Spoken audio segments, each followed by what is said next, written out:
All right, greetings, Inquisitors. It's time to float.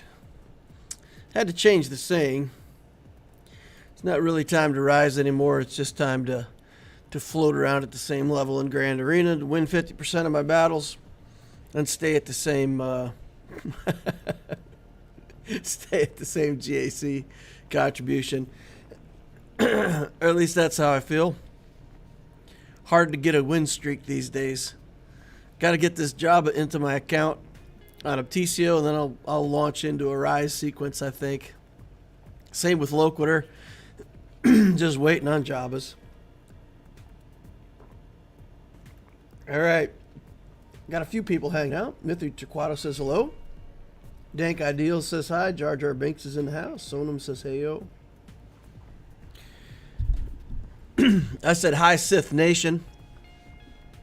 But then I didn't think a nation was a very... doesn't seem very big.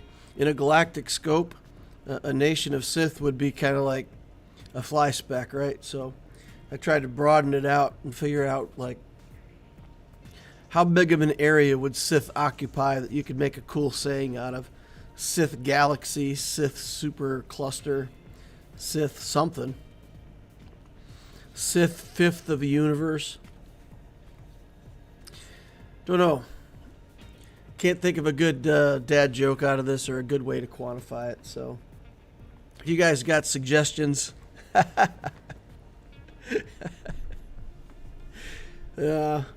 lack of cleverness. Storm Pooper says hi. Cat gives me the cat paw prints. All right. Well, I didn't really prepare much to talk about today or think about things ahead of time, so we'll do the same as usual. We'll play some GAC. Willing to do account reviews if people are willing to do super chats. And then we'll we'll talk about something in between the two accounts. All roads lead to the same account building strategy at this point. And for good reason. So we'll talk about that in the middle. If you guys got questions about anything, let me know in the chat. We'll get around to it. All right. I think I'll just jump right into the Grand Arena then. See what we've got waiting for us in store. If you guys got questions, comments, thoughts, you can post them in the chat. And we'll get back around to answering them. All right, my opponent this time around, Tannic, the Hollow Table Hero. Game of Clones, the First Legion. All right, that's interesting. Game of Clones. 9 million galactic power, 3/7 in ships, 5/4 in characters. Account's been playing for 6 years. Almost 6 years. Zoikers. All right, let's see what he's got. I see the Executor. For sure. Profundity's in at 4 stars down here. Executor plus Profundity, a bunch of other stuff. Looks like a 9 million account, right? All these ships are built, bunch of relic characters. 7 GLs. Yep, so if there is a GL, he has it. I expect we'll find Malgus in here. Grand Inquisitor's done. There's Malik. Afra team done. There's Malgus, Relic 5. Yep, just a wall of everything you need to build Galactic Legends. So he's got all the toys. Skywalker, Jedi Knight, Luke, all of it. Let's take a look. Fastest non-GL character, 358 on Bushi Leia. Darth Revan, third fastest with a speed set, 324.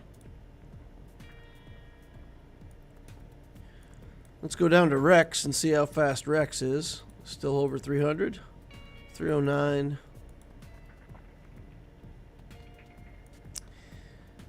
Shakti.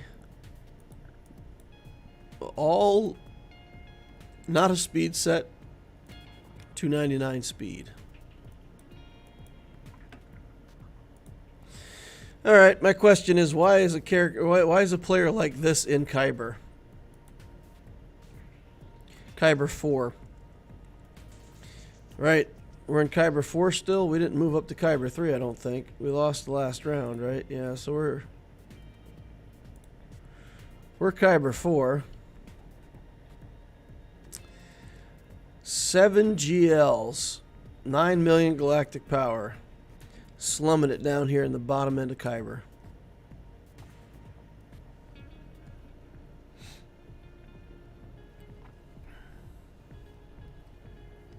Mech Eagle says, hey DL, finally catch one of your streams live. Hey Mech Eagle, welcome in. Dank Ideals, your point of farming 360 energy on Cairo prods as already spending my bronzium wiring and relicking.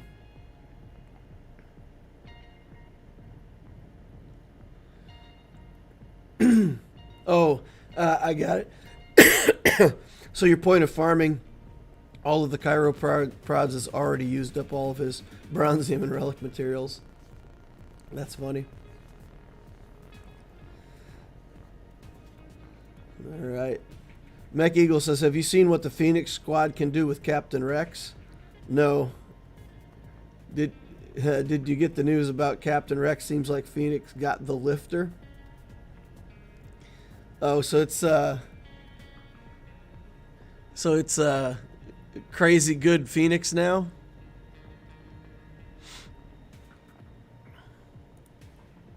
What does he do that's so darn good? The kits these days, they have so many words. It's crazy, right? Like you go into a kit, and there's just this wall of text. If A, then effect, otherwise B, effect, sometimes C, and if the Jawa on Tatooine has offense up, then 2 of your characters get potency up, and while 2 of your characters have potency up, this character instantly defeats other characters on a special ability. Like I don't know how you guys feel about it, but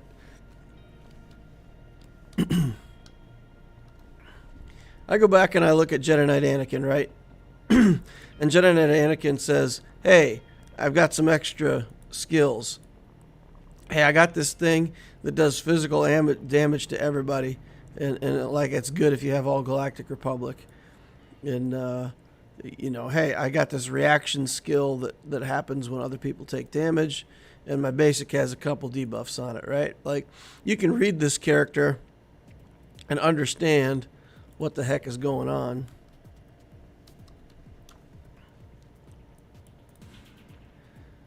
Alright, so let's take a look here. Basic ability, deal damage twice. Dispel all debuffs on Captain Rex and another random clone when they get a critical hit. Okay. Physical damage to target, stun them.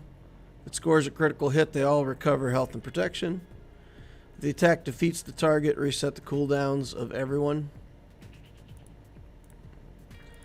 Suppressing fire, tenacity down, that's good. Which can't be evaded, daze for 2 turns. Physical damage, offense down. Clones and Phoenix gain 5% turn meter for each debuff inflicted. Critical chance up, offense up. Alright, Rex gains critical chance, max health, speed, tenacity. Whenever any Phoenix uses a special ability, they assists, dealing 40% less damage. When a clone trooper does stuff, things happen. And well in Grand Arenas, Rex gains more stuff. Well, in 5v5 and the Phoenix are at the start of the battle. They dispel it, ability block, damage over time, which can't be resisted. Uses basic, recovers 10%. In 3v3, whenever an ally assists, they have chance to dispel all debuffs on an enemy. and inflict armor shred.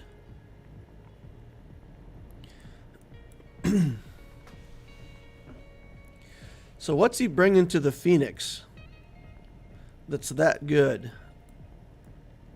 So while in Grand Arenas, he's got extra stats. He assists all the other Phoenix. Does a bunch of damage. Dispels all debuffs on himself and another clone. Or another Phoenix.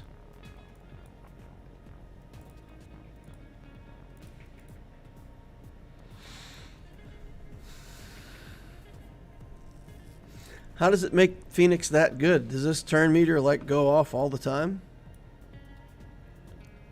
So I can see where when that goes off, they'll all basically get a turn. So he goes first, does that, gives everybody a turn.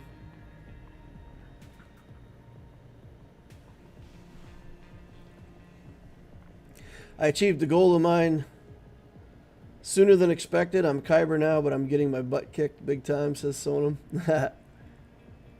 Hey DL, maybe do a quick account review. I would tip.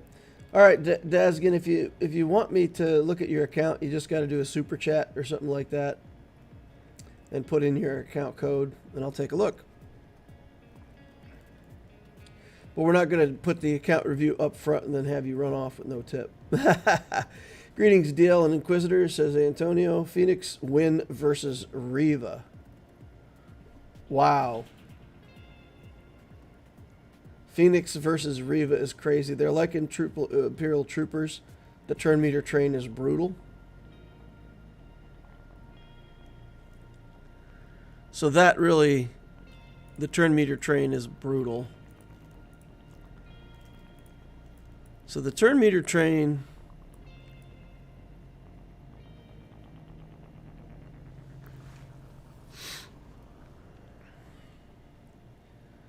So Rex assists.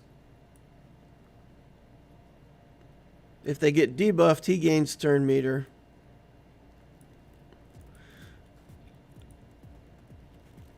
It seems to me like you would get a lot of turns, but the enemy is still going to get turns, right? Like, I don't see how this sustains turn meter infinitely without them getting a turn. They have to get a turn, put on some debuffs, give you more turn meter. Because this debuff is where you're going to get the turn meter here. And when Rex gets more turns, then he can give them more turns.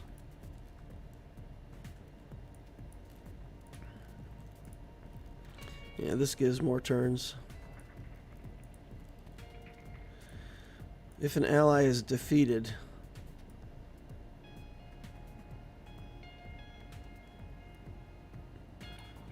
Okay. Stormtrooper says, DL, how much do you think a person should spend on an engagement ring? I think you should spend the right amount. Some people are really influenced by the value of that ring. It has social context, and the more you spend, the more it means you love them. The anti-context to that, or let's say the contrarian context, some people just aren't influenced by that stuff.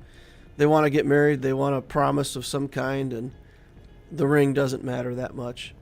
So if your wife is conservative and likes to save money and isn't the kind of person that wants a big ring, if your wife to be, then buying her a big ring is kind of an insult, right? It's like saying, well, you value, savings and being frugal and bargain shopping, but I'm going to go out and spend all this money on a ring that you didn't want. So you have to be careful. You have to know the person that you're proposing to. But in general, the context is in two parts. Either you have to spend enough for her to believe that it's the right gesture. The other thing, men are predators, and if you feel like you want to keep other men away from your wife, the bigger ring you buy her, the more taken she seems. So there is some psychology to that, where if you spend $8,000 on a ring and you buy her a 1.2 carat diamond, then it's pretty daunting for another guy to think he can do better than that. So there's some psychology to it, but yeah, I would say you got to know your fiance. You got to know your fiance. You got to know your own income. Don't put yourself in the poorhouse over it. But you only get one chance to do it right. So if your wife expects a big ring and you get her a crappy one, you only have one chance and you blew it. So figure out your partner, figure out what they want, then spend about twice as much as you think, and then you'll probably be okay. There you go. Crazy durability. They get crazy turn meter train and basically assist like Mon Mothma or Geo's team when they use special. Chopper gives turn meter, or he gives cooldown reduction on his basic, right? So if you start pulling assists from Chopper, defense up, speed up. That's what it is. Defense up, offense up, or speed up at random for 2 turns with a chance to reduce their cooldowns.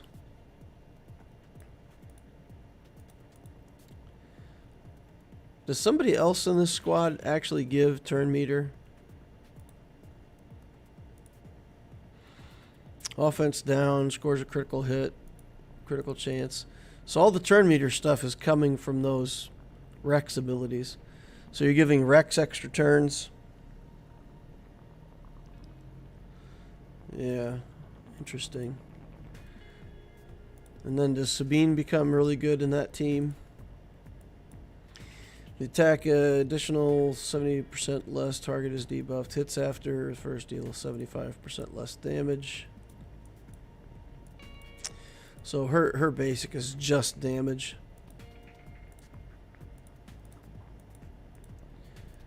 Crit chance. Where's the rest of the turn meter coming from? If it all comes from Rex, that just seems... I feel like I'm missing something.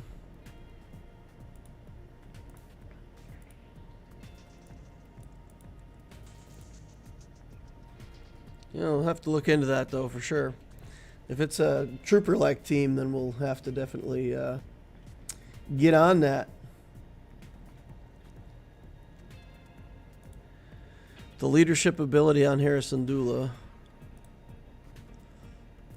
grants unique ability to everybody. Whenever a Phoenix ally uses a special ability, they gain 20% turn meter. Doubled for Phoenix allies with less than full health.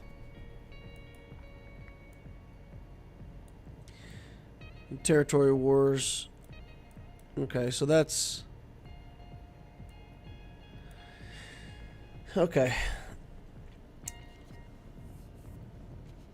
Yeah, I'm still...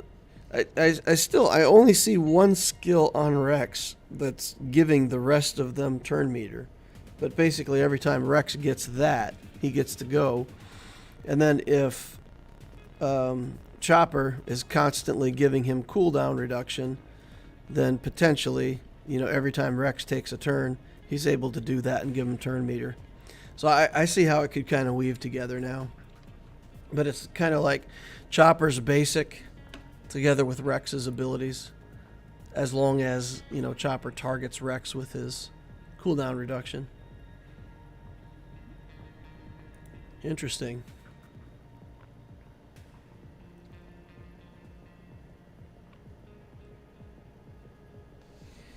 All right. If they want to keep adding relevant characters, they have to make them stupidly complex because all the simple kit ideas have been done. I can agree to that, but man, it makes it hard to know when you read a character's kit if they're going to be good or not. Because you read through it and there's all this text and it may or may not actually work in practice. But no, I haven't watched like Arnold, I'm sure he's done a video by now showing what Captain Rex can do, so I haven't seen any of that stuff yet. Have to take a look.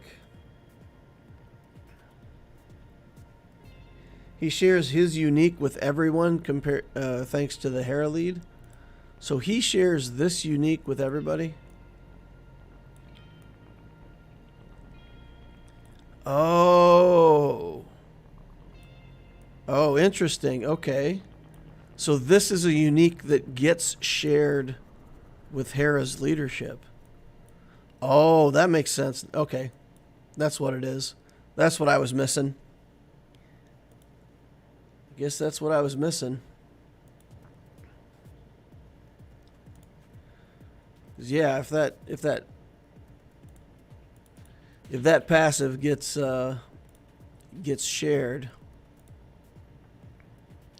grants their unique ability to other Phoenix allies. Okay.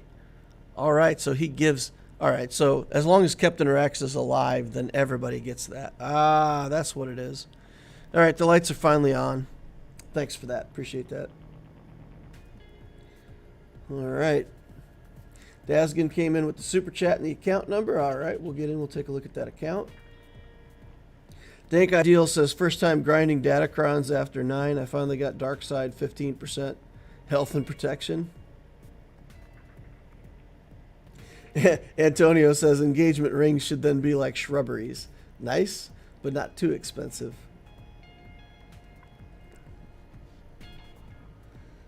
All right.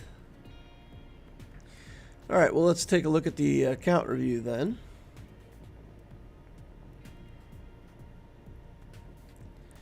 Allies. Let's look up this ally code.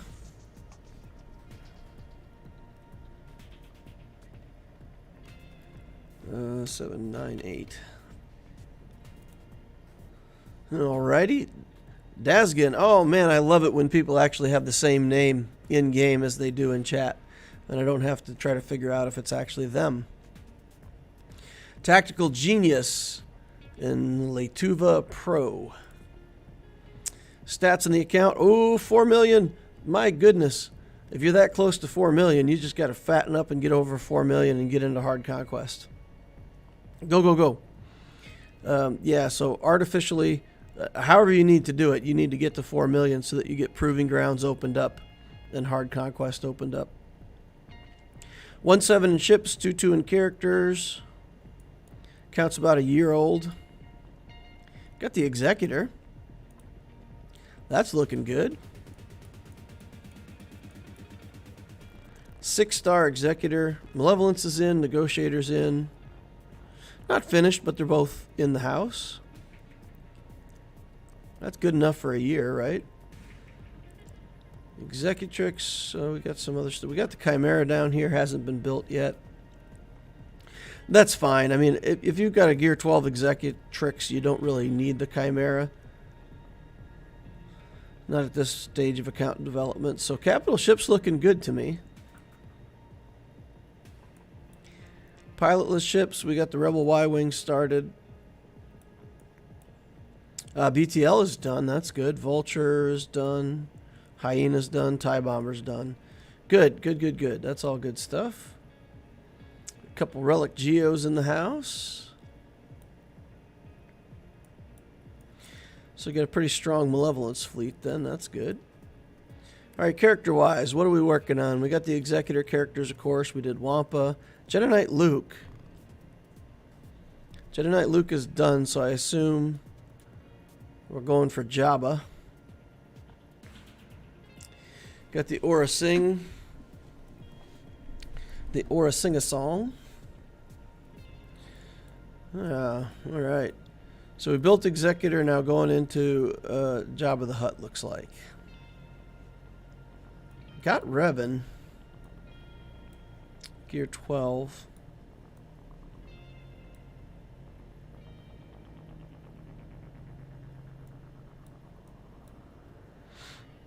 All right.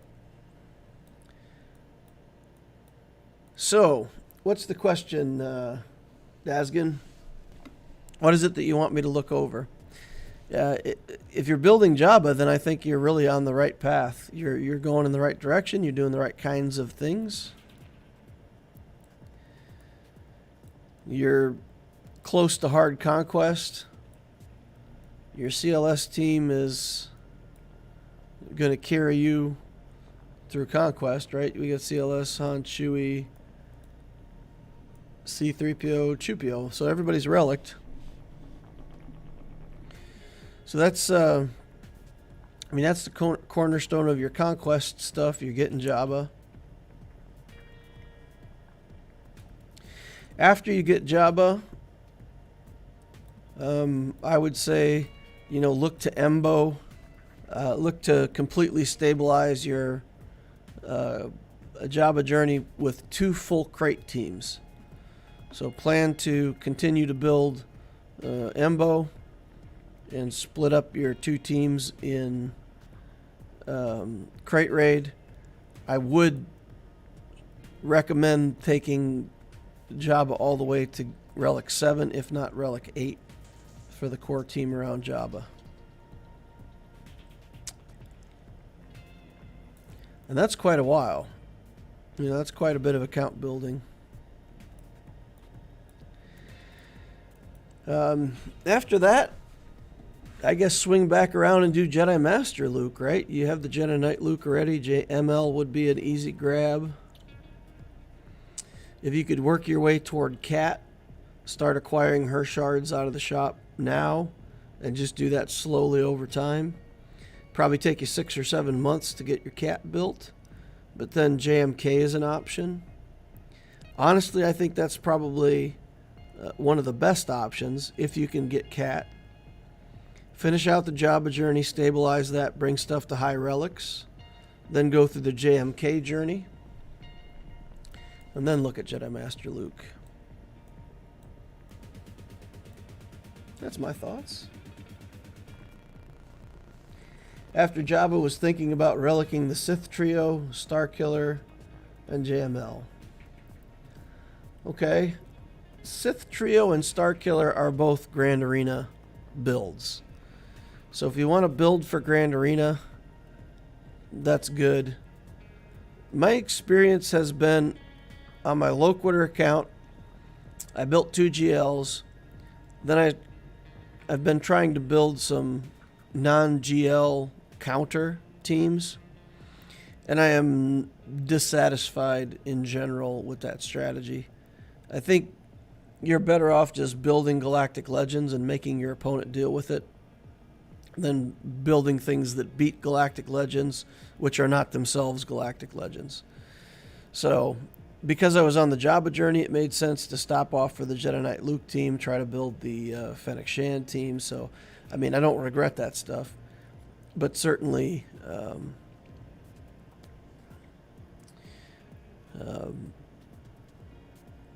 for Starkiller, there's a lot of stuff Starkiller beats in Grand Arena, and it's okay in Conquest. So it's not a bad journey, but I would probably lean toward just going for another GL. That's just me. Once you get 2 GLs and a big fleet, then you can take time and do some other stuff. But, 2 GLs and a big fleet has gotten me to Kyber. But I really feel the lack of Galactic Legends in the Loquitur account.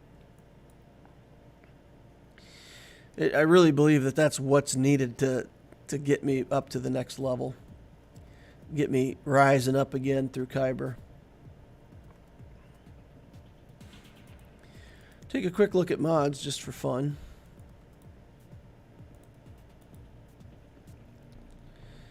Alright, Piet, fastest non-GL character, 327. That's okay. For an account that's a year old, we can't expect ridiculous speed. There is kind of a burn-in time. 307 on Bosk, that's not bad. Zam, 301. The 6-dot mods have good speed on them. So it looks like It looks like you're building your mods in the right way. Just a matter of time and pressure, I suppose.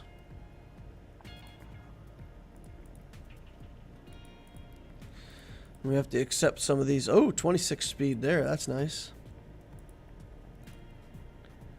Okay. Yeah, so if you want to build Starkiller, that's good for Grand Arena. It's okay for Conquest. It's not bad. But I would take a look at, again, just figure out for yourself if you have the resources and you want to go for Cat.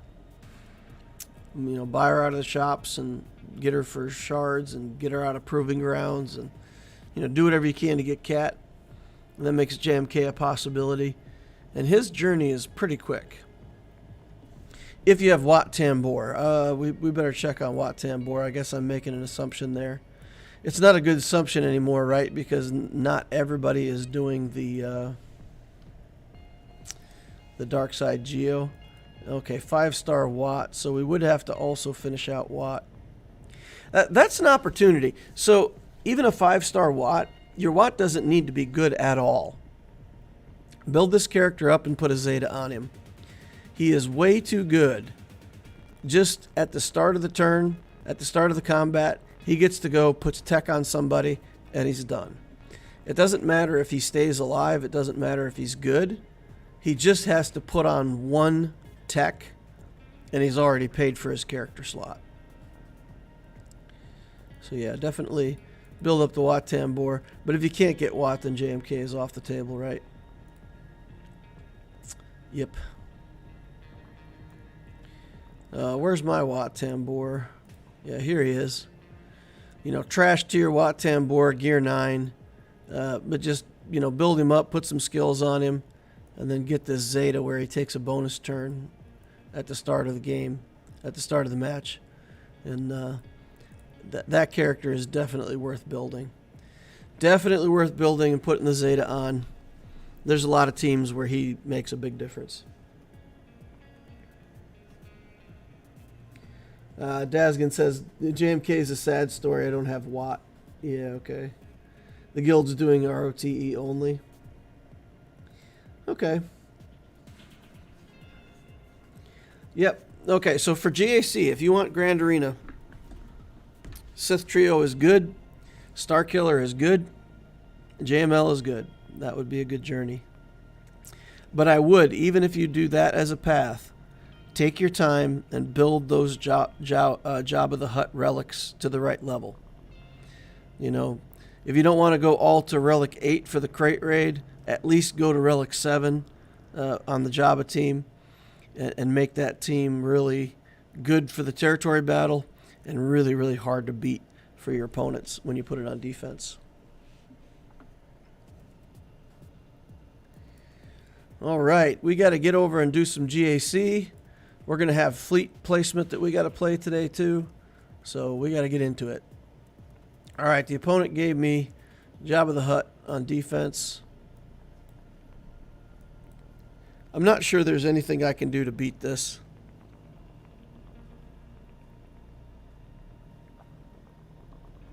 I could take JMK in there and kill these two. And then I'll have to take something else in to try to kill Jabba. Let's see if he left me enough room to work. We've got Lord Vader here. I can try something with a Fennec team. See if I can beat Lord Vader. Oh my goodness, he's got JMK and also SLKR and Rey. He put 5 GLs. And who knows, maybe there's some on the back. Yeah, I'm just done.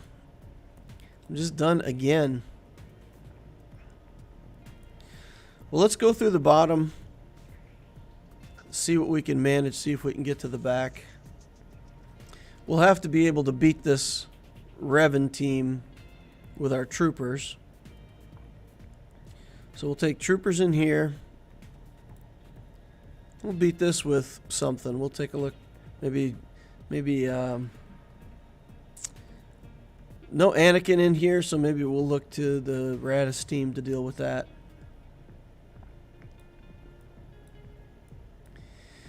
For SLKR,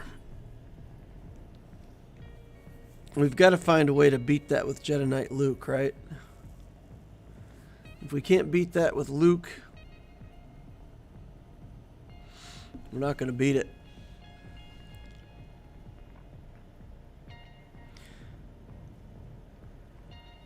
I don't even know if Sith Eternal's going to get through this either. Oh, man. That's pretty nasty.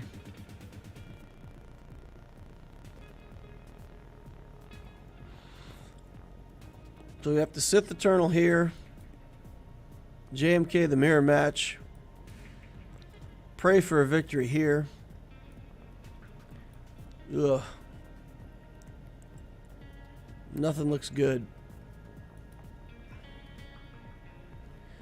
Alright, let's just get into it. Let's see if we can somehow make this work.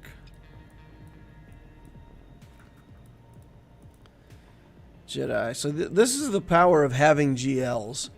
Instead of having other characters that are supposed to beat GLs, just having the GLs and making your opponent deal with them. So this, he should kill Revan first. Give me an extra turn. It's only a Relic 6 SLKR. So he actually won't kill Revan. But Knight Luke is going to go. We're going to get to go before the troopers. So I'll just take out the tanks and hope that I can work my way through the rest of it before he kills me. Ugly. It's going to be ugly. What do we got for Datacrons? Crit damage, protection, accuracy.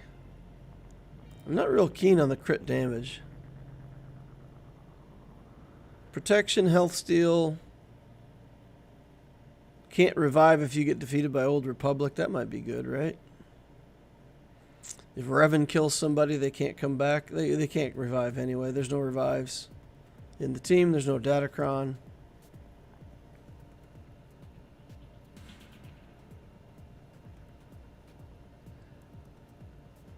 JMK kills this Jabba easy because there's no Chrysanthemum.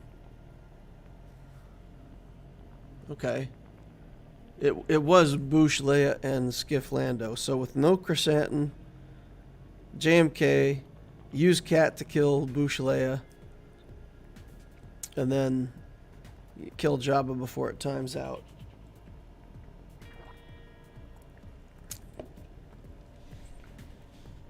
So am I better off going through the top? It's still 5 GLs, and I don't think I have what it takes to beat 5 GLs. Let's work through this with a couple of these teams. Kind of go slowly and see what we can get. Alright, stab Revan. Doesn't kill him. Then we've got to just come in and do damage here. We will pass the turn around to Luke because we can. Hit that. We don't really want to remove turn meter from SLKR himself. But we currently don't have any controls on him. So he's going to do the sweep and he's going to possibly kill Revan. Maybe we should have done the... Yeah, man. Let's just get this out of here. Oh, man. Okay, so Revan's dead. One tank down. 2 tanks down. Okay, pass it over to Luke again. Now let's see if we can get a blind on him. Okay. Blind is good. We'll get foresight up. Now we will remove his turn meter. And, okay. Alright. 66 banners. That's pretty good. Lost 1 banner against SLKR. This team, troopers, I think we do Gideon here. Jawas? Okay, so if we do Piet, we come in, we link, we can't mass assist, Dark Trooper doesn't get a turn. If we do this, I go first, I target Bastila the Fallen. We probably get a kill right away on Bastila the Fallen and get the turn meter train rolling. Dark Trooper can punch Malik. We get back around to Revan. I think this has a better chance of winning than the Piet version. Alright, let's see if we got anything that does dark side allies. Crit damage, accuracy, protection, crit chance, crit damage, accuracy, health, tons of health steal. Okay. Health steal, crit avoidance. What's this one? Offense, protection, and massive amounts of defense. Probably somebody else that I want to do that on. This one at least has crit chance, crit damage. It won't help Dark Trooper, but the other guys it might help a little bit. Alright, let's get in here and try it.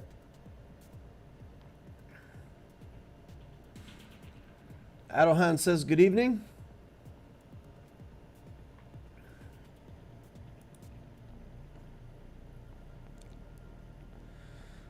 Alright, let's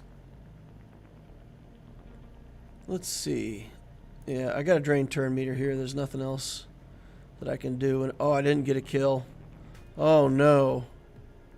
Oh no, with no kill on that first one. Oh my goodness. She survived it. She survived. Not good. Oh, we can't get a kill at all here. This is crazy. Okay, not enough damage to kill Basti. That was not great. Now what do I do against this team?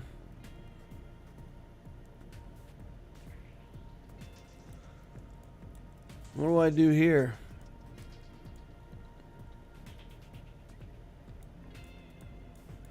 I've got a lot of things that don't work. Suppose we could try gas.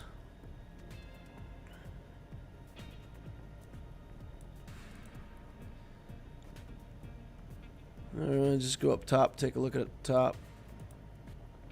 Let's do Lord Vader.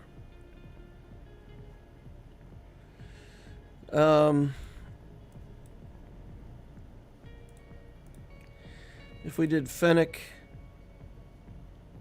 this and this,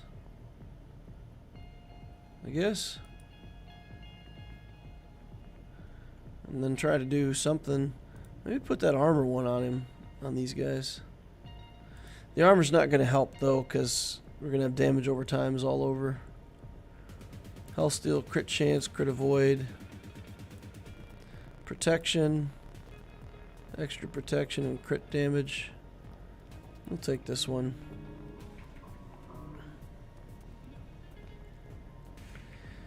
Alright.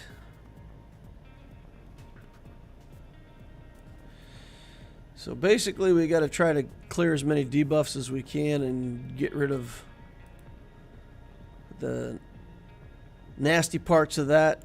Get ourselves into completed contract. Mandalorian can evaporate. Vader or Thrawn. Probably Thrawn. Get rid of Thrawn.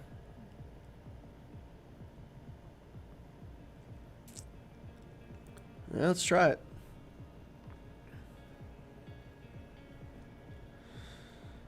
Let us try. Okay, there's all the debuffs. Grief says no. Contract is up. We're going to target over here. put armor shred on.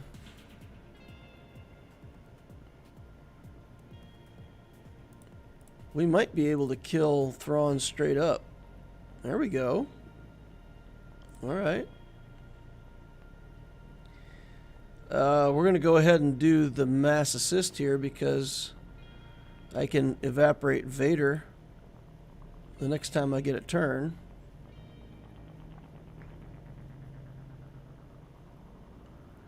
Oh, Fennec will just get him in one go. Come on.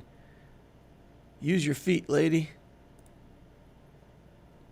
Alright, let's heal back up. Oh, that's probably dumb. I should have waited till he did skill again. We'll just do damage. Just do feet. How much damage does this do against a character that can't be? Well, I guess it's still a massive hit, right? So 99,000 damage. That's pretty good. Got Lord Vader out of here. So then we can JMK this Jabba. Go through top, just leave bottom alone. That's pretty much where we'll end up. There's a cat. There's a Kenobi. There's a Datacron. If we get extra protection, I think that would help. We don't want to use our best protection. We want to save that for wherever we try gas. This will be good. Equip that. Alright, there's no tanks in the way. So we can just reset cat and go in.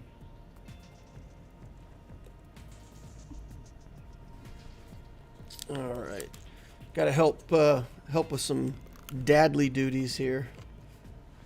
My daughter's got a bottle she can't get open, so. Thank you. You're welcome, sweetheart. Love you. Well, guess what? I love you too. Thanks. Are you live? I am. Everybody's listening to you. All right, in we go. I hope you have a good weekend, everybody.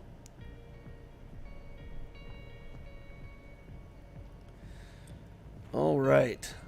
I don't see the need to do a shortcut alt here. I think we just do this, do damage to him.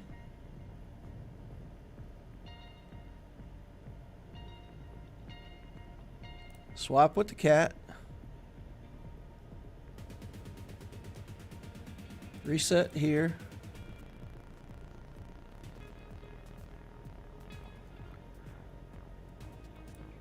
And then kill Leia.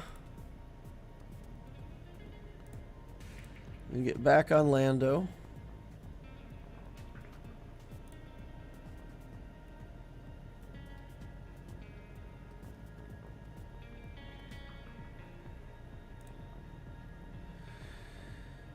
Why would I short cycle the alt? I'm trying to figure out why the advice was given to do that. If there's a tank to work around, I can see that, but with no tank in here, we can just kill him, right?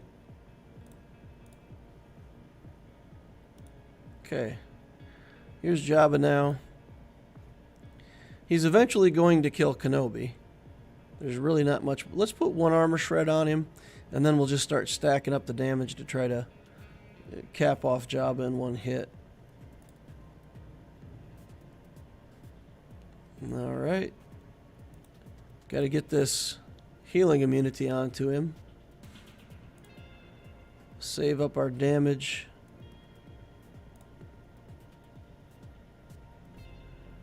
We'll reset. Oh, no, no, no, no. I didn't want to reset Cat till after she did this. I wanted to do this and then reset and then... Oh, well. Can't have everything. Where would you put it? Alright, looks like we're going to win. Okay. This will at least get us through a zone, hopefully.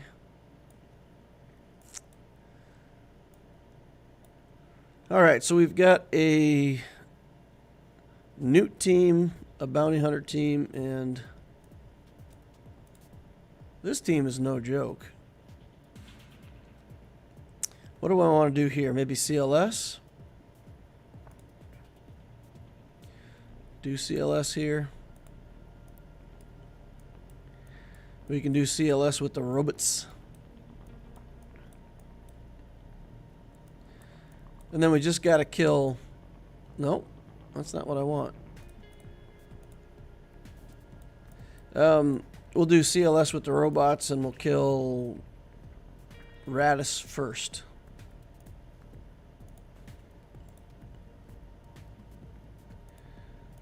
Radish first.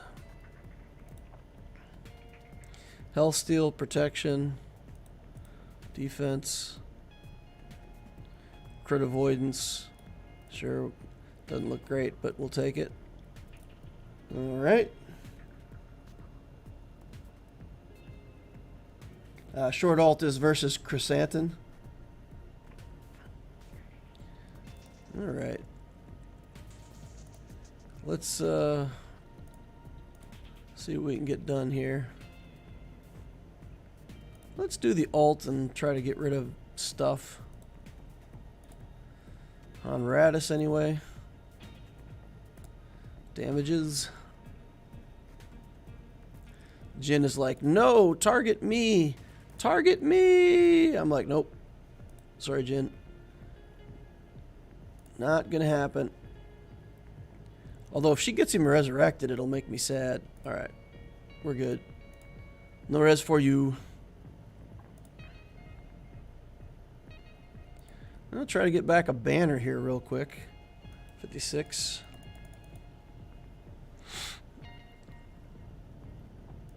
Okay. Well, we got this.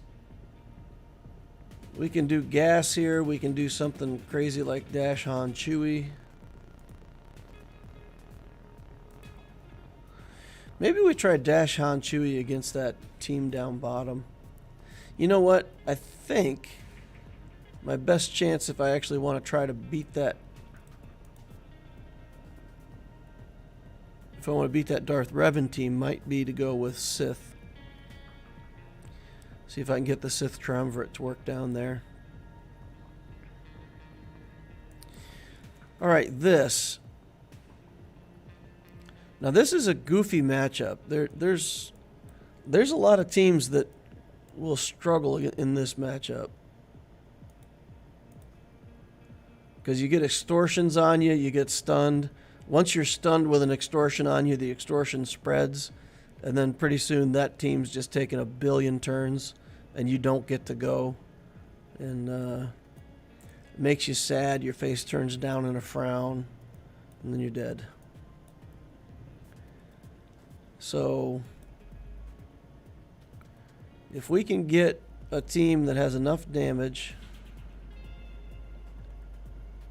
that we can deal with these relics, stay alive, Mon Mothma will constantly be clearing our debuffs and getting us unstunned so that we're always free to remove the extortions.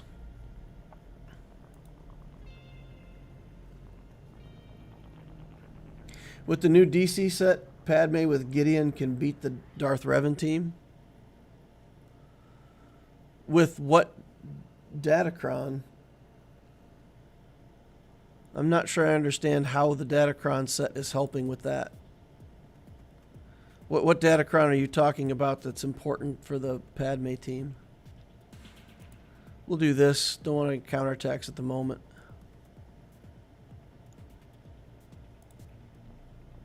Get rid of that stun.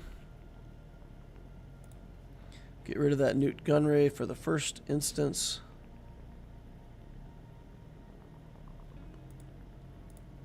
Alright.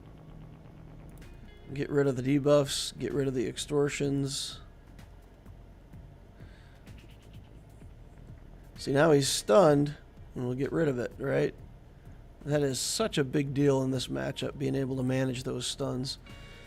Mon Mothma is good. Into a good Newt team, Mon Mothma has really got a lot of the right tools for the job. Oh, that was a rocket. We're not going to be able to res him. Right? Non-resable. Yeah. Just checking to see if maybe... Dying to a rocket. That's not great.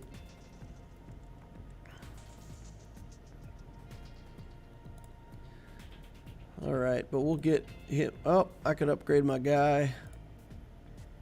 Got to get in there and do that next time. Come on, Cassian. Go, go, go. We got to get this guy out of here before the next rocket. Had a stun that I couldn't clear right there. That was inconvenient. The rocket's up. Don't kill me, bro. Oh. The rocket wasn't up. Never mind. Come on. Get him. Alright. Alright, alright. I think we can take out Dooku with what we've got here. Should be okay. Had him dazed for a second.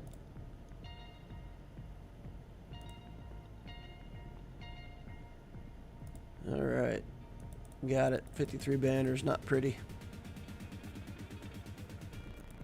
Anything but that rocket and we'd have been in a lot better shape. Alright, what do these guys have?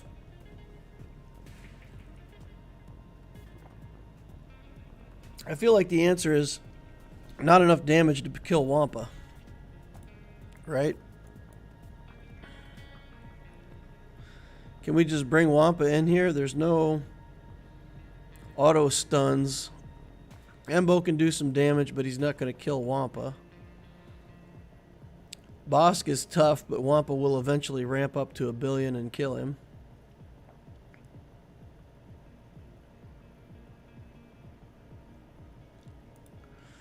I feel like this must work.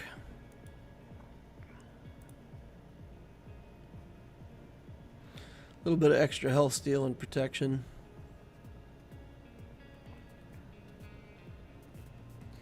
%15% max health on the level 3. It makes damage from the courage hit hard. It's ideal versus Savage.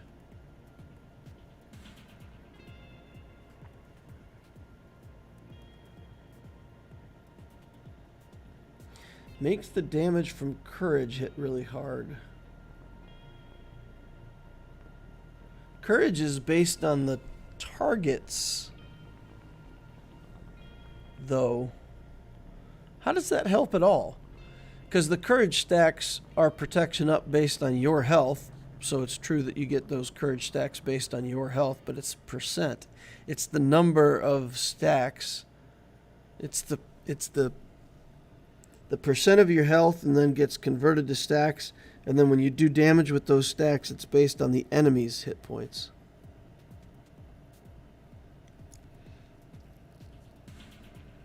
So are you saying that the enemy has the Datacron with the 15% health? The more health the enemy has, the harder the Datacron hits, or the harder Padme's courage hits for sure.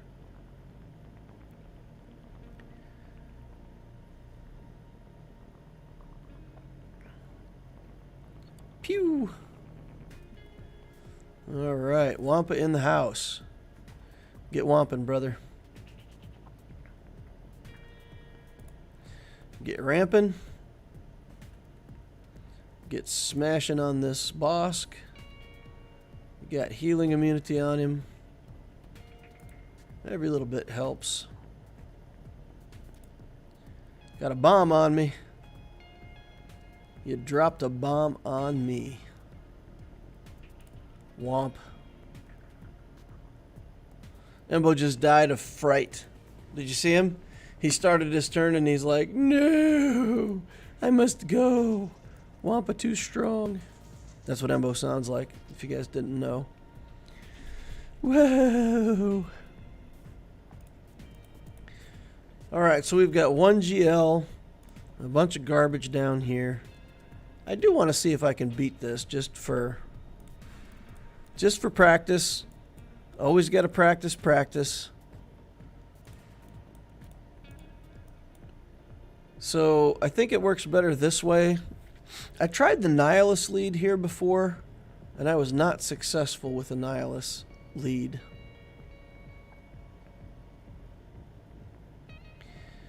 So we can try this with Old Savage in here. See if he can take the bumps until we get ready to close it out. I think Malik will kill Savage though, right? Because he'll lose all of his protection.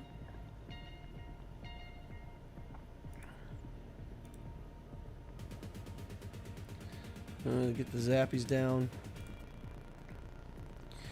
Cooldown reduction everywhere. Oof. Oof. Trey down. Man. That was too much damage.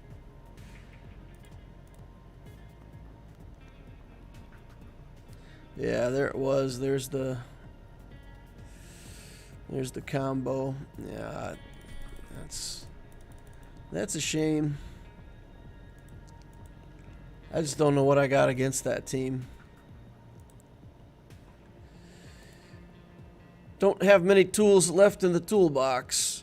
Alright, let's find Jin. Where's Jin?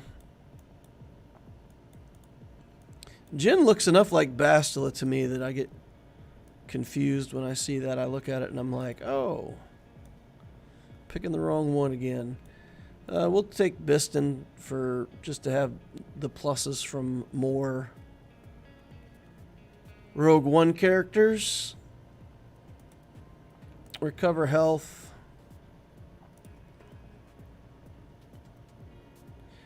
So we'll see if we can take out this Qui-Gon team. Then we'll move on to ships. Then we got to do Fleet Arena for my accounts. Actually wouldn't be bad if I switched out and did some Fleet Arena.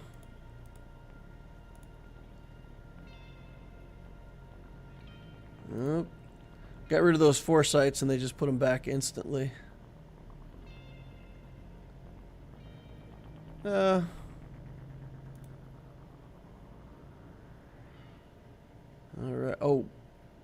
Oh, Jin. You got wrecked. You got wrecked, Jin.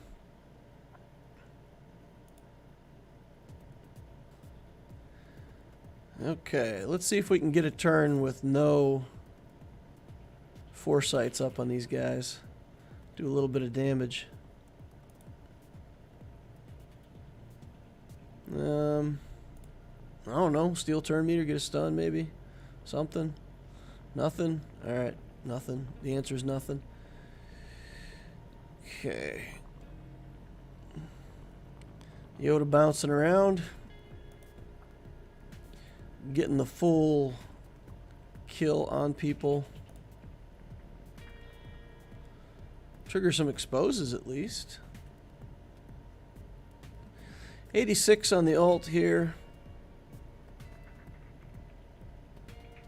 Okay. And we gotta save up a little bit.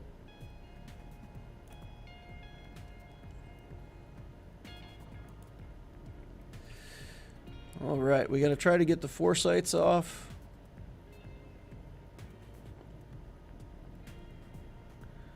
Foresights on everybody.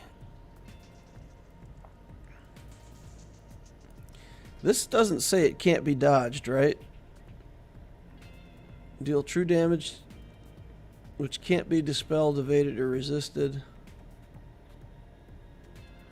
Okay, so this goes through. But they didn't take damage. See, I don't, there's something fishy with this. Alright, we're going to use the area effect. We got to try to get to Qui-Gon here. Get him out. Take off the foresights. Yoda out. And Windu out. Alright. Ugly, but we got through. And then we get to try one team with Sith Eternal. Sith Eternal just has such a hard time against Rey. I don't know. I want to try gas here. We'll throw it in. I think with Big Ben in there that I got no chance with this team. But we will give it a try. Last time I tried this, Ray whirlwinded exactly when Gas sat down. So as soon as he sat down, she picked 5s, whirlwinded 5s. I didn't even get the sacrifice out of it.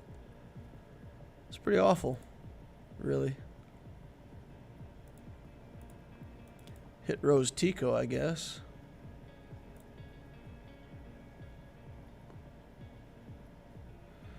Okay. Ben did no damage to me. Like the last Ben I was fighting, he hit me with that hit and it just like totally wrecked my gas. This time it's like not that big of a deal. Get off my 5s. Alright, there's the sacrifice. Okay.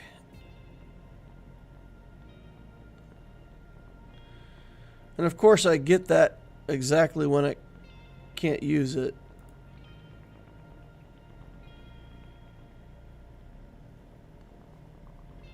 So how does this work? She's going to alt. That'll sit me down.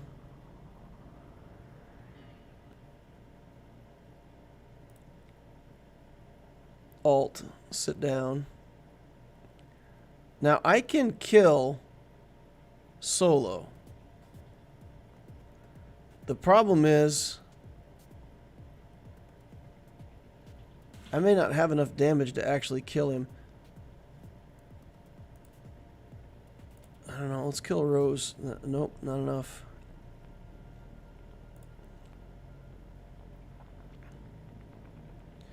And we got the healing immunity, or the damage immunity up on her. Oof.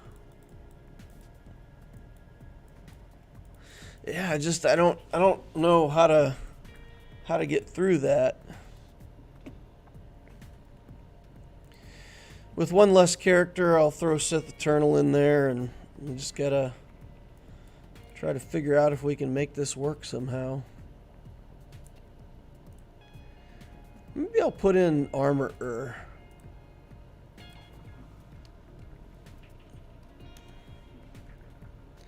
Just on the off chance that we can get a sequence of events that will allow me to get armor onto Sith Eternal as well.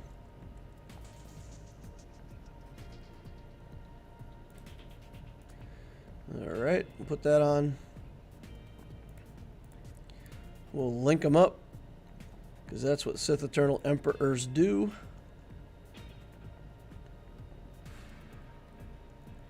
Let's put this over here just for fun.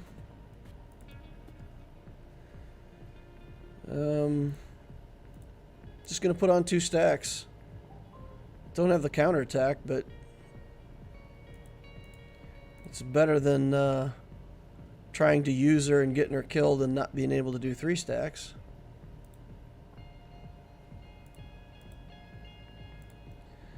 Alright, so then we gotta kill Rey to half so that when we ult we can actually kill Ben.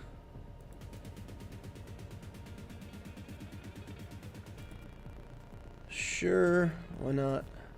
See if Watt can survive this too. Nope. Not enough.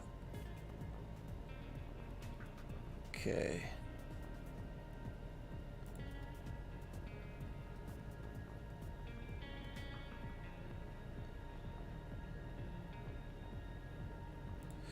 Shock her.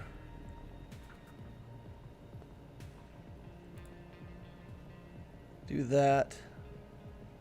And then Ben should not be able to come back now. All right. Cleaned up. All right. 70,000. Take what we can get. Then JMK is just going to stand. Don't know how to beat the Revan team. Don't know how to beat the JMK team. And we've got an Executor on defense. We can profundity that. Let's go Work on our fleet arenas first, though, because we need to get fleet placement, and if I don't do that, then I lose income and I'm sad.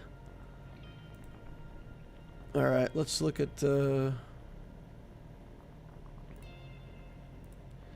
profundity matchup here.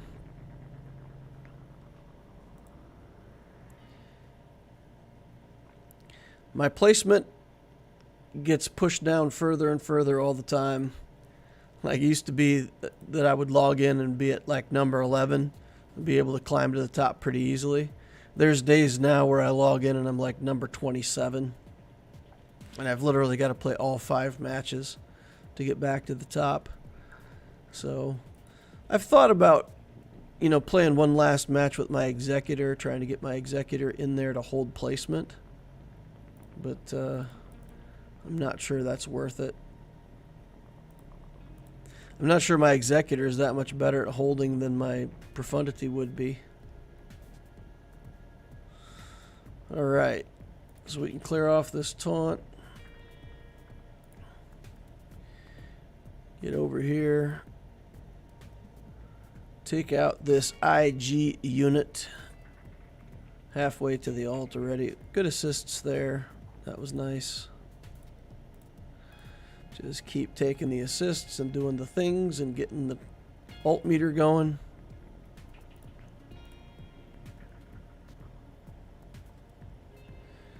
Alright. Picking off this Razor Crest next. It's going to be close. I think this is going to be another one of those where I've got 98% of the alt when my capital ship goes. I'll be like short of it by a hair. We're still in good shape to close this one out, but... Oh, nope, we got it. The value of getting it right there is that you can then put it in auto and go to your other account and play for placement over there.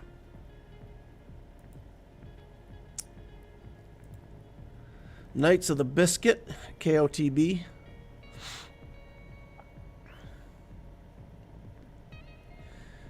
Instead of KOTR, KOTB.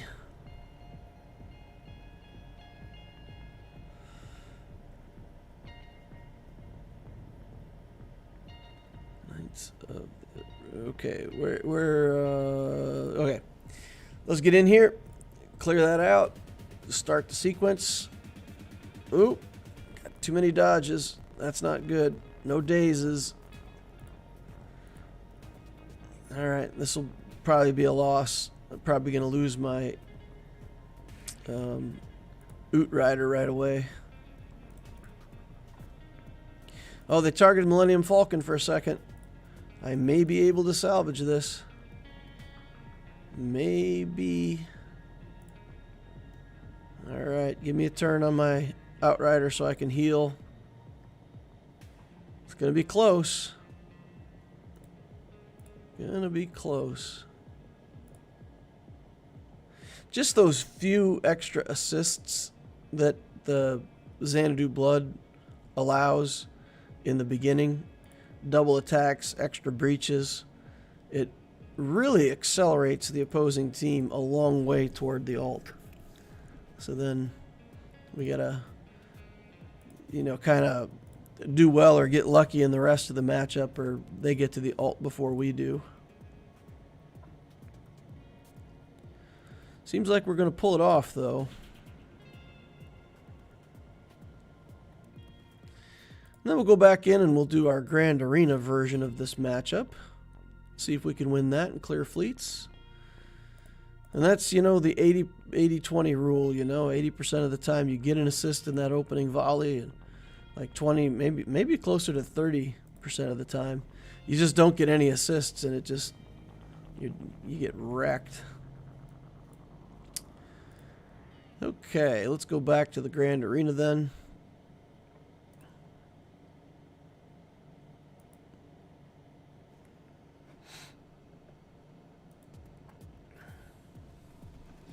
Catch up on chat, see if there's anything going on over here. DR and Basti should be modded for health, and Malik has no protection. She's in dire need of a graphic overhaul.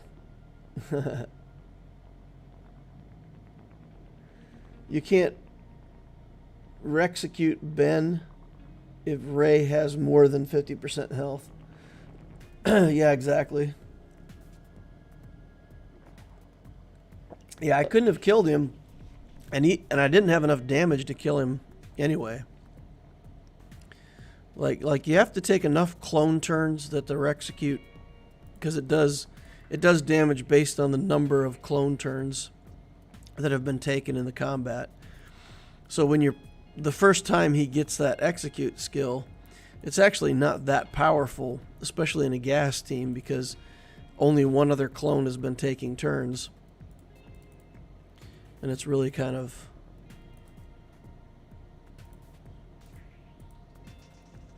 low on damage that first time you click it. Got to take more clone turns. We didn't even kill Rose Tico with it, you know. She had some lifeblood on her, which is, you know, important to know, but still it didn't have enough damage to even kill her in that first shot. We got her after that though, but all right. And with Sith Eternal, being able to link both of the existing characters and not having the third character in there, I feel like that helped that matchup quite a lot. I think the armor may have helped. I don't know that I saw something where the armor, you know, may have provided enough benefit to believe that that was a difference maker. But, oh man, look at that dodge. Dodged. Not good. Okay, here comes the damage. They're focusing on my Falcon. Okay, we got that Xanadu blood out of here. That's at least good. They split their damage. That's good. The tank does not have breach on it. That's a big deal. Okay, no stun. All right, clear the debuffs. Clear the taunt. Dodged again. Okay, we got the taunt cleared now. We just gotta get enough going on that the Outrider doesn't get killed. That's the risk right where we're at right now. Okay, Outrider survived. Step A, okay. All right, just gotta keep working away at the Mandalorian here. 59% on the alt at this point. Ooh, that is not great. That is the opposite of fantastic.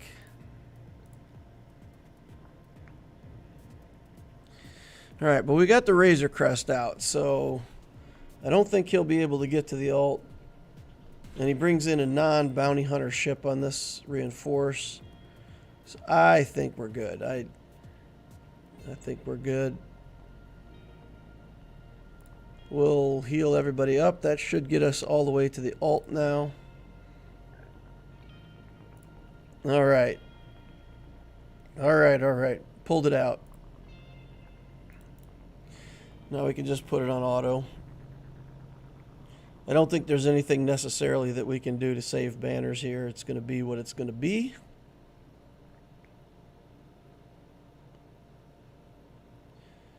All right, we healed everybody up, so it should be like 72, 71 banners. Unused slot, surviving units, full health, full protection. Only 71, huh? I thought I could get 72 with this fleet, but guess I am mistaken. Okay, and then we got the Malevolence and the Negotiator, and I think I'll just do the opposite. So I'll Malevolence his Negotiator, and I'll Negotiator his Malevolence. Probably want to do Plo in here. Nope, gotta save Plo for the buzz droids, right? Gotta save Plo to strip buzz droids. So let's get some kind of cheese ship in here. What can we bring in that's cheesy? We could bring in this tank. This stank.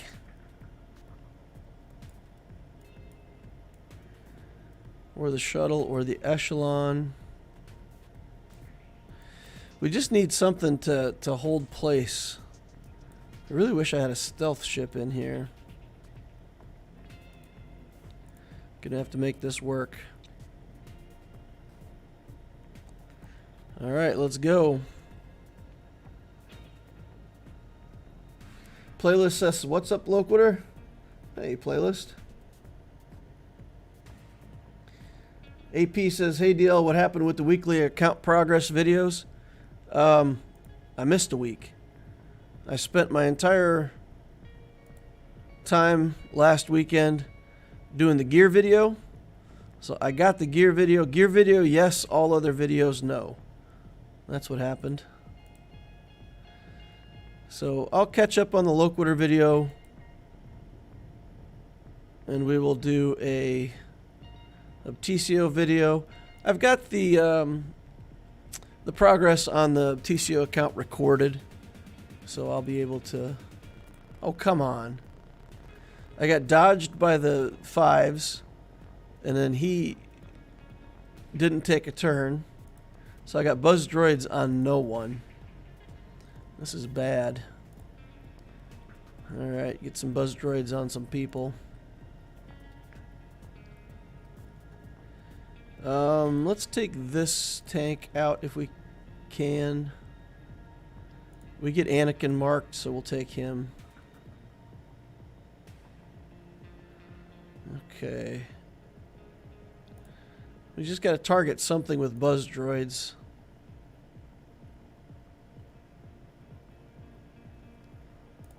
Keep going. Okay. Ahsoka. I don't mind if they're trying to kill my little vultures. That doesn't bother me at all. Let's kill Ahsoka if we can. Get her out of here. Kill the clone sergeant before he can recover. More protection. Buzz droids on 5s. Okay. Do the stun. We only stun ourselves. Pop the thing and finish it out. Okay, done.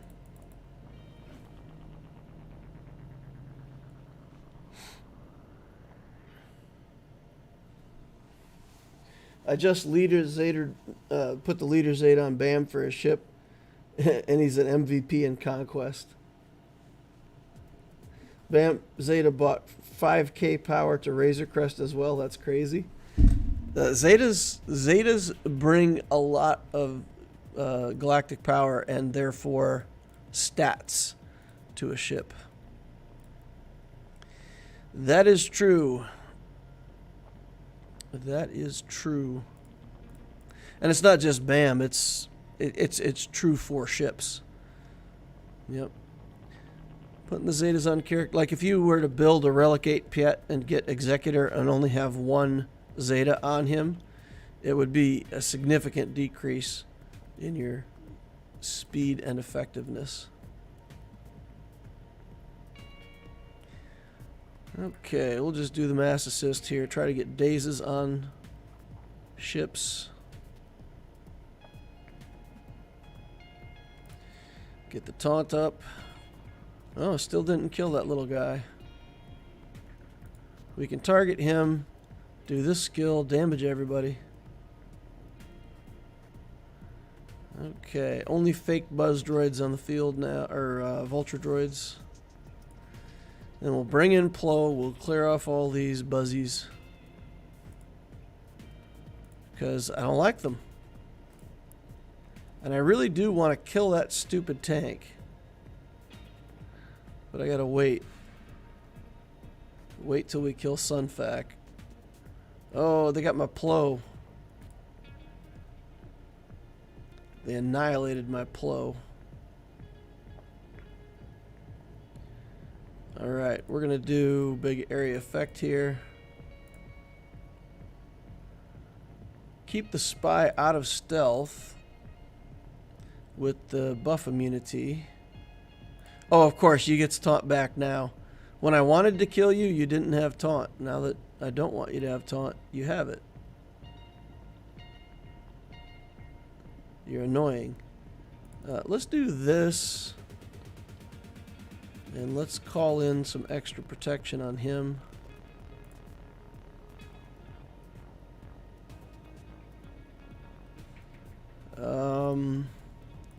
Try to get this Geo Spy out of here.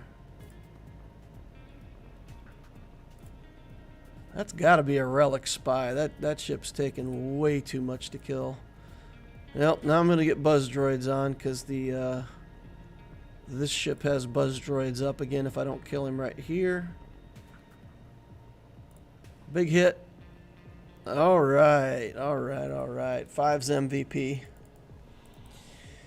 Saving the battle, getting us through, getting us a zone clear, getting us some more money. All right. That's where that GAC is going to end up. Not much we can do else over there. All right. More fleet placement battles incoming.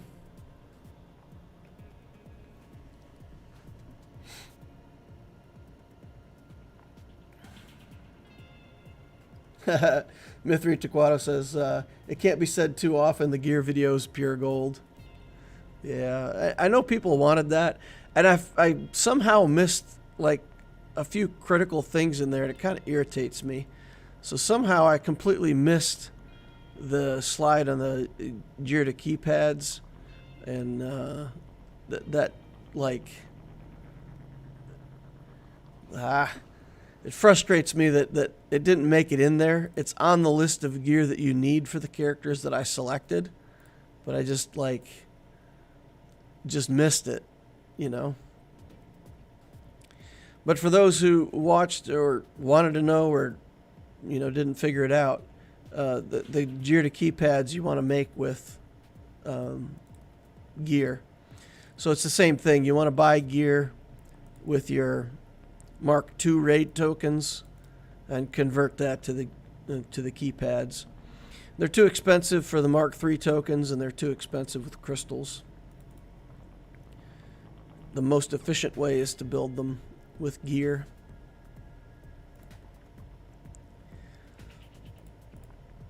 And you don't need that many of them. I mean, there's not a lot of people out there who are watching my video that are like, I've got 7 Relic 9 characters I need to make. Like, your strategy doesn't work if all I have to build is Relic 9 characters.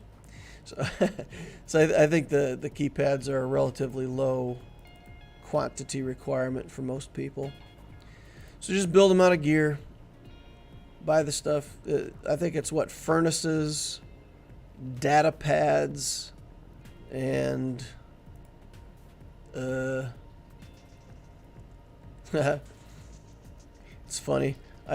You know what they are, kind of even without looking, and then when you want to think of it, I can't quite remember. So it's data pads. Is it furnaces and stun guns? The Mark 12 stun guns. I think that might be right. But anyway, you can buy all those with the Mark II raid currency and build your gear to keypads that way. But I'm glad that you guys like the gear video. It takes me a while to cycle up, and I want to do things in a way where I can kind of back test them and make sure they're going to work before I put the video out. Because that would be the worst, right? You put a video out and you're like, hey, here's how to do this, and then it doesn't actually work in the game. That would be my apocalypse scenario. So it took me a few weeks of practicing it with my account to make sure that it was going to work the way I thought it was before I finished it all out.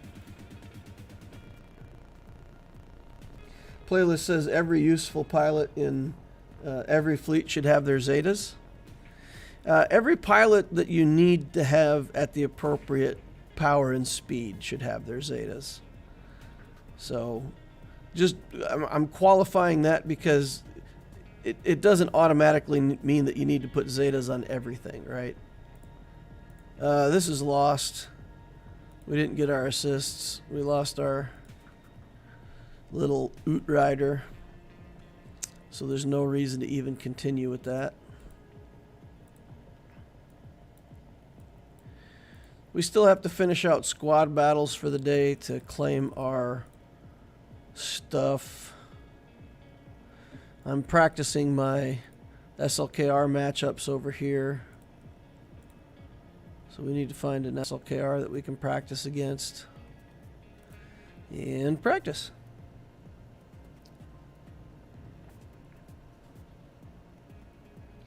Wouldn't it be efficient to buy them with Mark III? They're expensive with the Mark III. They cost more than impulse detectors, and the gear conversion is okay. So, yeah, no, the cost for Mark III tokens is too high.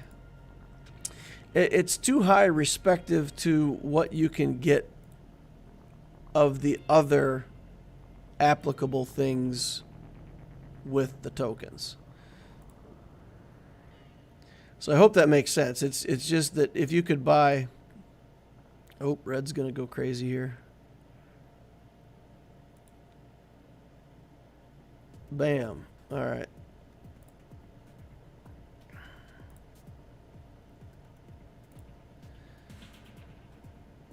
Ugh. Hux. You're an awful, awful person, Hux.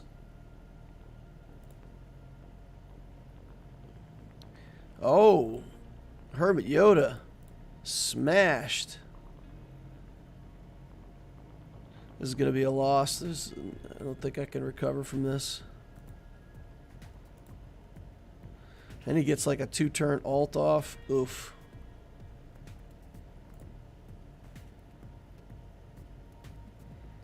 Stab me. Get a daze in there. Blind, I mean. Yeah. Ugh. Alright. Gotta keep practicing. Gotta keep practicing. Somewhere in that sequence, I probably needed to just kill Hux. Target him with Revan and just shred him down behind the 2 tanks.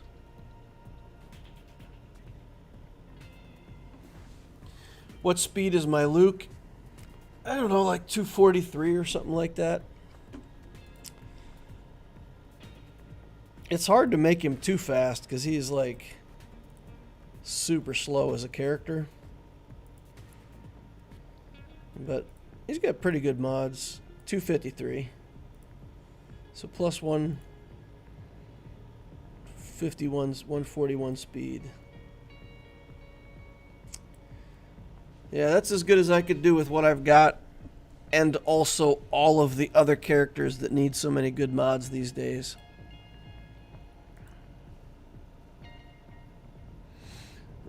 Struggling to get mine past 230.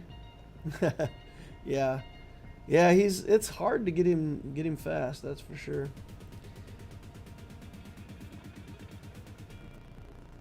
Cap's Commander says, why don't you use the Phoenix ship?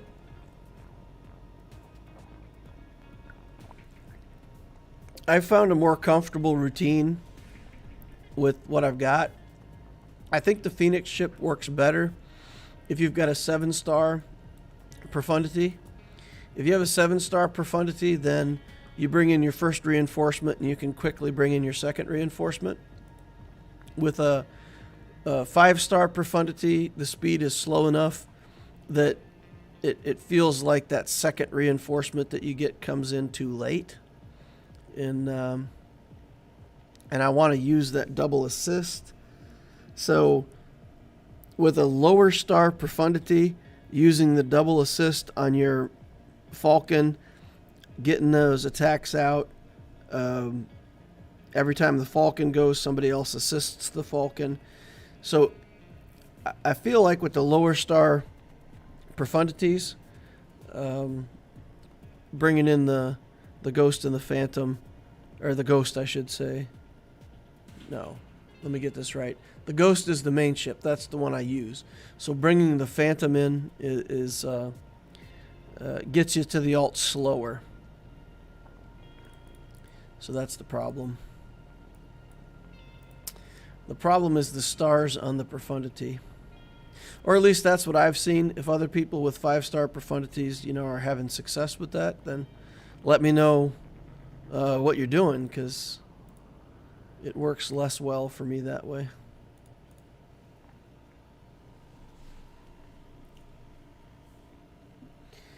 All right. What if you're in a guild that gets the 130 million crate? Wouldn't it be efficient to buy them with Mark III? So, efficiency is a thing that's true no matter what, right? So, let's say you found a way to double the amount of Mark II currency that you get, and you say, well, now that I've doubled the amount of Mark II currency that I get, I can just buy all of these purple relic parts. They're still not efficient purchases.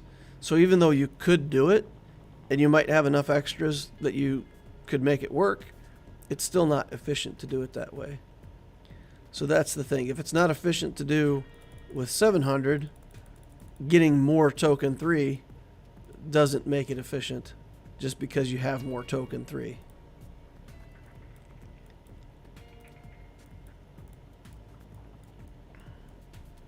Let's go take a look. So if you look at these, the cost, like arrow magnifiers are 400, so they cost 200 each. Impulse detectors are more expensive. They cost 265 each. And then you look at these keypads, and they cost a ridiculous amount. 1170 divided by 2 is what? 665. So something like 665 each, or 565 each. No, that's not right either, is it? 585? Okay, so let's call it 585 each. I think that's the math, right? Which is a lot. But if that's the case, and also they take twice as much gear, then it's a good value, right? So if you look at this and you come in here, for each piece that you put in, you get 12. So basically you need 10 pieces, 9 pieces to make a full impulse detector. Now you go to the keypads, and for each piece that you put in, you get 10, and you need 13 pieces. So because it's like a 13 to 9 ratio, then you could justify it being 50% more expensive, but you can't justify it being 3 times more expensive. Does that make sense? So if I were getting tons of Mark III, what I would do with my Mark III is I would secure the arrow magnifiers that I need if I needed them. I would do the electrum conductors that I need. And then I would say, okay, well, I need these keypads as well, and I've got tons of Mark III. Then I would fill in with the impulse detectors and the Zimbital cards. I would still build the keypads. So I don't think there's a scenario, even at the most Mark III that you can get, where all of this stuff takes care of itself and leaves you free economy to just buy these at the ridiculous cost. Hope that makes sense. I wouldn't do it. That's what I always say, guys. You can do whatever you want to do. All I can say, I wouldn't do it. That's what I know. All right, let's go for number 1.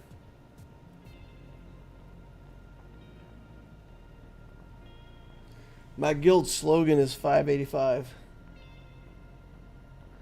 Darth Loquitur, do you want to join our organism? We are one organism seeking change.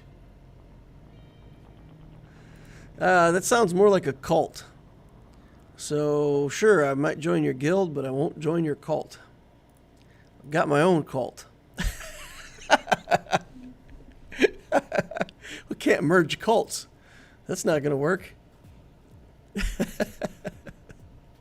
I don't know why I said that. I just thought it'd be funny. All right. Got some good RNG on the startup of this one, so I think we're in pretty good shape.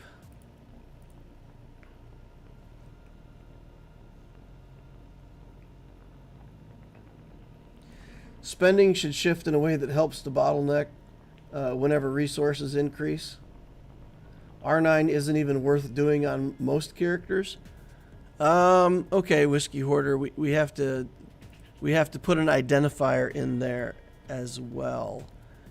So what you're saying is generally accepted to be truth. However, it is not technically true. R9 is good on every single character in the game. If you said, here's a character, would you like this Relic 7 version, or would you prefer the Relic 9 version?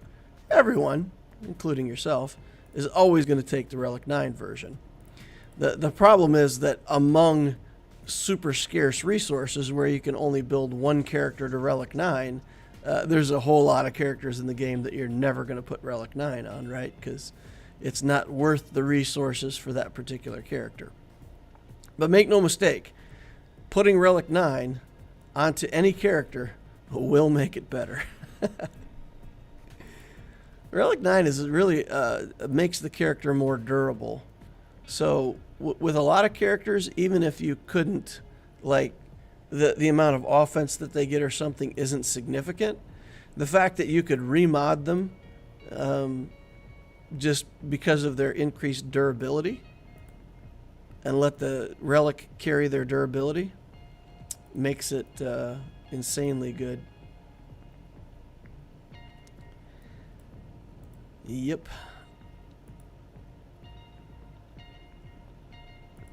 So, I know what you meant. I'm not going to argue what you meant, but technically. Do you know where Glurmit is? No, I don't. It is not my day to watch Glurmit. I mean, I was hired by the government to watch him every Wednesday. Today's not Wednesday, therefore I am not watching Glurmit. Somebody else's job to look out for him today.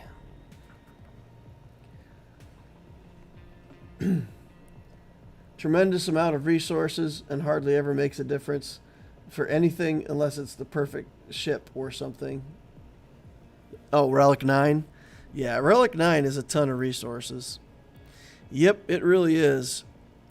It really is a ton of resources. Wait till you see Relic 10.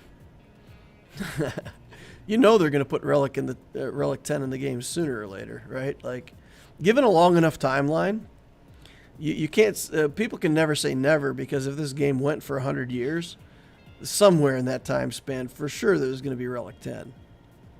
Like, I actually heard somebody say that they're never going to do Relic 10. Well, of course they will. They may not do it this year. They may not do it next year. But it will get done at some point, right? Like, the idea of never is inconsequential. So.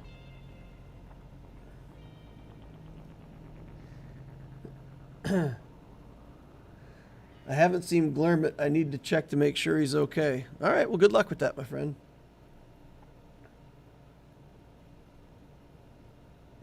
Do you know who watches him today?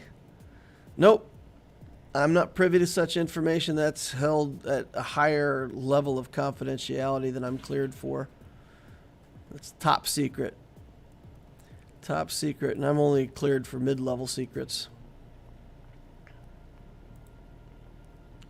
The secret of where to find Glurmit today, not within my purview.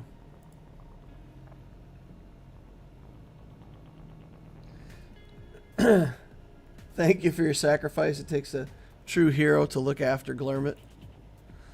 He's pretty self-sufficient most Wednesdays. Most Wednesdays.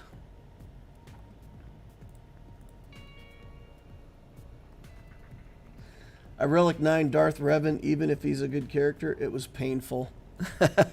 Yeah. Yeah. Yeah, I could definitely agree with that. Well, Relic 9 technically helps all characters. It is painful. It's a lot of materials.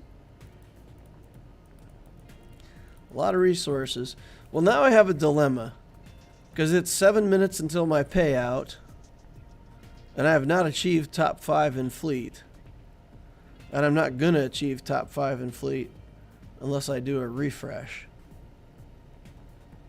So I could get an additional 175 crystals if I make it to here.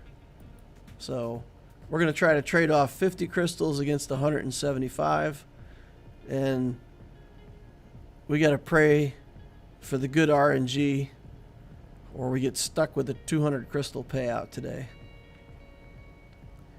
All right, come on, boys. It's assist time. Yee! All right. No, that's a lot of dodges. All right, we got him, though. We got him, boys. Got him on the run. Looks like this 50 crystals might pay off. Might be a good investment. Invest 50 now for a potential of 175 additional later. Okay. I calculated the ROI and felt like it was worth the risk of the investment. All right, let's get in here. Ooh, his IG is made out of paper. What just happened? That thing died like it was made out of paper. All right, so we're at the intermission now between the accounts, and I did want to talk to you guys about some account building stuff here in the intermission. So if you got any questions about it, let me know. Otherwise, I will launch into my discussion about basically what every account being built in the game right now needs to be thinking about. And I've spoken about it before. I'm going to say it again. I'm going to say it in several streams over and over again, and try to get the point across to people so that anyone who's left on the outside can look back later and they'll say, oh, you know, Loquitur did tell me that was going to be the case, and I didn't listen. So that's it. We gotta get people to the point where they understand the new meta, the new game that we're playing, how it works, and what we have to do. Get everybody who's not on the right track onto the right track. That's the goal here.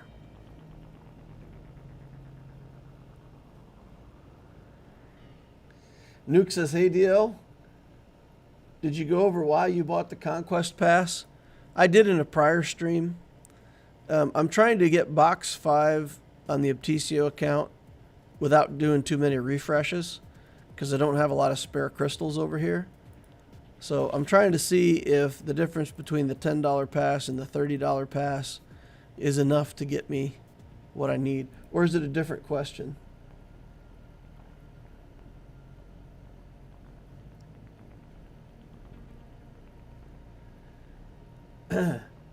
Darth Loquitur, I have a theory that they'll make Imperial Troopers or Old Republic like Malgus. For the next conquest, you mean? I feel like DR lost its value compared to JKR used in crate. Alright, so for anybody who hasn't figured it out, that's the topic of the day. And I just want to keep bringing this to everybody's attention over and over again. I keep answering a lot of questions in the Ask Loquitur section of my Discord, and people who are asking me about account building. It all comes down to the same thing. These boxes right here, the 130 and the 265, these boxes are game changers. Right? So if you look at your economy in the game and you stay in a guild that's only getting these, and your personal rewards are somewhere around the 1.7 million mark, there's just a certain amount of tokens that you're going to get every time, and that's going to limit your progress, and it's going to force you to either buy or build impulse detectors and things like that.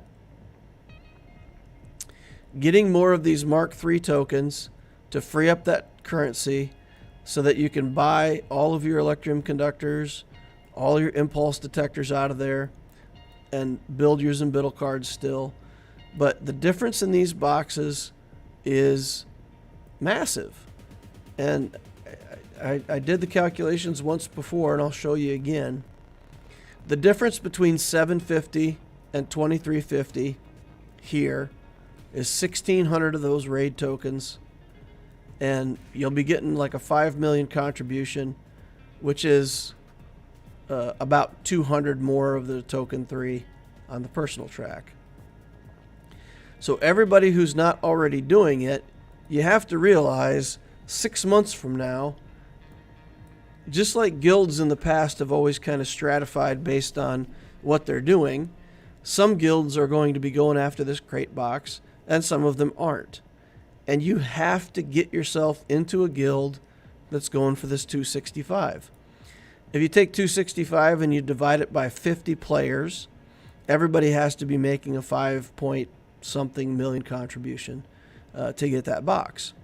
So you need to get your contribution between 5 and 6 million, and you need to get into a guild that's doing this box. That is what every player's focus should be right now. And I know. Leviathan! Oh my God, we all have to build Leviathan. You don't. You shouldn't. You don't. Get off of Leviathan. For the first time in the history of the game, as far as I know it, there is a thing that's going to be more important than fleet. If you look at crystals and fleet, and you say, what prizes can I get? Okay, if I don't build Leviathan, I'm going to get pushed down to 100 crystals, right? Like, let's say you're sad, and you get pushed all the way down to here, and you're only getting 100 crystals a day out of fleet. Okay, but instead, you've built the crate, and you've got to the point where you're getting that 265 box. If you look at the value, and I'll just do a quick conversion based on the arrow magnifiers because they're kind of the middle of the ground. Like Electrum conductors are a better deal. Zimbittles are a better deal. These are a worse deal. These are a worse deal. So your arrow magnifiers are right in the middle. They are the middle of the road for efficiency in purchasing. 400. So if you're getting an extra 1,800 of these every 3 days, that means an extra 4.5 purchases, which is, oddly enough, 10 arrow magnifiers, right? You're getting 10 arrow magnifiers every 3 days. If we go look at the shop, and we say, all right, how much is 10 arrow magnifiers worth? Oops, I picked a Relic 6 character, which is exactly the level you need to be not to need arrow magnifiers. Okay, so we look at these and we go to find them. All right, so if we buy 10 of them, it's 2,500 crystals. If we divide 2,500 crystals by 3 days, 2,500 divided by 3 is what, 830? 830? So the extra income that you get represents 830 crystals worth of value a day. It's on a different scale. Now, granted, you won't be getting the crystals up here, and if you're short on crystals elsewhere, it may shorten up the amount of refreshes that you get in fleet, for example. But you can skip your fleet refreshes if you're getting all of those extra Mark III tokens and still come out ahead. So if you're chasing Leviathan, you're chasing the fleet arena placement as the reason why you're chasing Leviathan. Don't do that until you've secured your placement in the crate raid. Get your 5 million plus contribution and get into a guild that's doing that 265 box. That is more economy for your account than chasing Leviathan. Not an opinion. It's fact. It's not an opinion. All right. Fits in well. So AP is talking about Darth Revan losing its value. That Jedi Knight Revan fits in with JKL, JML. So you could do Jabba, get more crate teams, finish up with the JKR. I agree with you. I agree that Jedi Knight Revan into Jabba is a very good way to build an account. You can build a Relic Jedi Knight Revan team, add in Jedi Knight Luke when you get him. You can build 2 crate teams out of the Jabba journey. So with those 3 things together, in exact support of my point, you could get a Revan team for a good contribution, Jabba team, and then an off Hutt Cartel team, and you should be able to get over 5 million personal contribution between those 3 teams if you commit the right relics.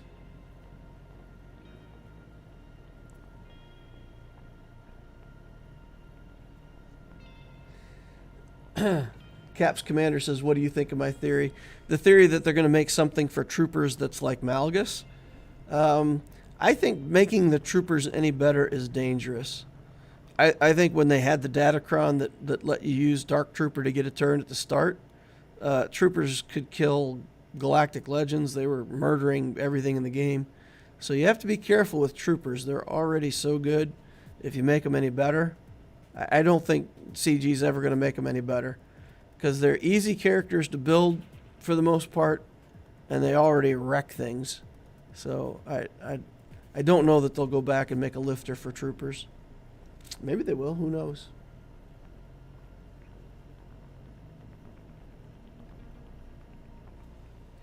Cap's Commander says, I don't know that I can convince my whole guild to go all out on crate. I want to stay with them. Yeah, but that's a question of loyalty versus, personal income. You could be loyal. So I'll tell this story again. I've told it a lot. When I first got into the game, on my main account, I joined a guild. I figured out pretty quickly that guild was not very good, and I joined a better guild. And that guild was full of fun people that I liked, that I hung out with on Discord, that were fun and funny. And this was before I'd started my channel, started my Darth Loquitur account. And I stuck with that guild for a year. And I knew that there were better guilds in the game that were doing better things in the raids and all that stuff. But I didn't want to leave the guild I was in. I liked those guys.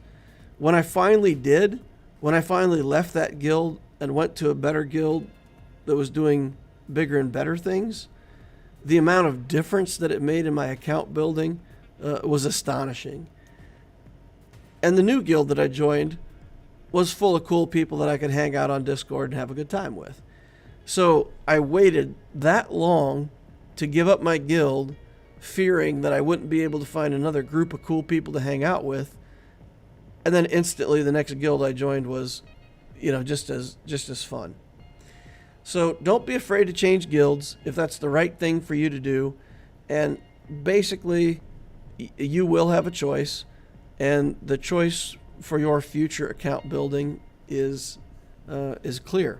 Now, I've also said before, and for anybody who hasn't heard me say this, the only point of playing a game like this, when you strip it all down to the bare minimum, the only point of playing this game is to play this game.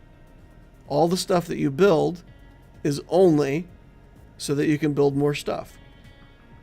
There's no end game. There's no point where you make profit out of the game.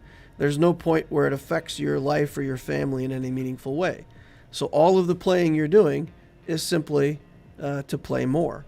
And for me, the challenge is to constantly keep that going like a snowball, to play more, to get things going faster, to get more characters, to make it faster, to make it better, to make GAC better, to make, whatever. And just keep doing better and better and better and raise up the account. If your goal is to stick with a guild and have fun, and you don't really care about your personal income, and you don't care about that snowball, then it's meaningless. Don't worry about what the best income in the game is. Worry about what you do to have fun and stick with the guild that you're in. So I'm not telling you that you have to change guilds, but there will be a choice for all of us, and the choice will be to get with a guild that's going to do that 265 box or not. And I think that's where guilds are going to land, because beyond the 265 box, it gets real ridiculous, and it's going to be pretty hard to convince people to all make an 8 million contribution if I remember right, I think the next box is at 90 million. 90, 18. Holy cow. Is that right? No, I'm looking at this wrong. So 265, and then the next jump is to 416. Right, okay. So at 265, everybody has to contribute like 5.5 million. And you have to assume that you're going to have to contribute around 6 million because some people always won't pull their weight, right? When you get up to 416 million, every member has to pull somewhere between 8 and 10. And the jump from 265 to 416 is going to happen for some guilds, but for most guilds trying to motivate people to get their contribution from 5 to 8, you can put together, out of the Jabba journey, you can put together 2 teams that are going to get you 5 million. With a Revan team, you can build it up and get another 1.5 million pretty easy, 1.2, something like that. With a Mandalorian team, you can get another million without making that team insane. But once you get past that, you're really talking about putting Relic 8 on Tuskens and Jawas. And most guilds aren't going to be able to enforce that with people. Most people just aren't going to want to do that. But I think the 265 box will be the goal. For a lot of... Getting to 130 is going to require a lot of Jabba teams. By the time you get the Jabba teams, getting to 265 is not that big of a step. So I think that's where guilds are going to target. And then 6 months from now, there's going to be guilds that are doing 265 and guilds that are not. And you have to make your choice whether you're going to be in one or not. Biggest account building decision we got right now.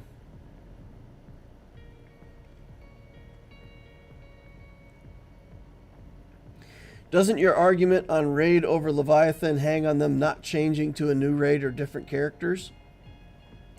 Well, of course. And hanging on Leviathan then requires that they don't immediately turn around and introduce an old Republic version of the fleet that beats Leviathan. I mean, they're always going to build something in the game that beats the last thing. What I expect them to do with the raid, what I hope they do, is this. If you look at raids, of course I'm going to go out of there. Come on now. I want to see all raids.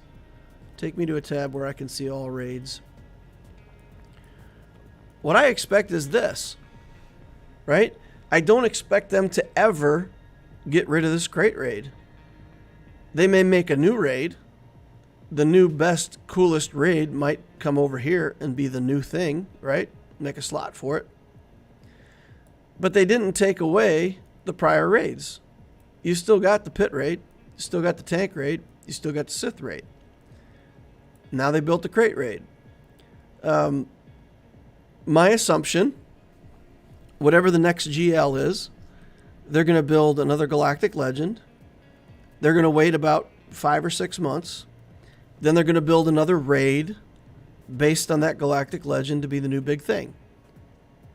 But the crate raid will stay exactly where it's at. And then you'll have a choice to be in a crate guild or, whatever. Let's say that the new raid is the Death Star raid. Let's say they put together the Death Star as a raid. Yay, we all wanted that. It's going to be fun. It's going to be awesome. It's going to include ships. It's going to be fantastic. Okay? Then some guilds are going to start going for the new raid. But your guild might very well say, all right, we're going to continue to do the crate for another 6 months. And at the end of that 6 months, we're going to be working on this Death Star raid. And then we're going to start switching between the two of them. And then eventually we'll be all on the new raid. And it'll happen just like it is with the Sith raid and the crate raid, right? Right at first, some people probably should have stayed in the Sith raid. Then they move on to the Dragon raid. Then you move on. So building the crate stuff is not reliant on them introducing a new raid or not. It's reliant on them leaving this raid in when they build a new raid. And I can't see them doing something different, right? All right. If you use arrow magnifiers as your reference for conversion, use ID or Yurdas instead, and it's a different fact. Well, of course, Ray, but then if I used Electrium as a conversion, it would look better. So, and again, it's not a matter of whether it's a few crystals or it's close. It's, 830 crystals compared to, 200 crystals that you might be sacrificing in fleet, or 300. Even if I cut that number in half and I picked something that was inefficient and I cut the number in half, it's still more crystals, because 400 and some odd crystals is still more that you can get on fleet entirely. So if I can cut my conversion in half, it's still better.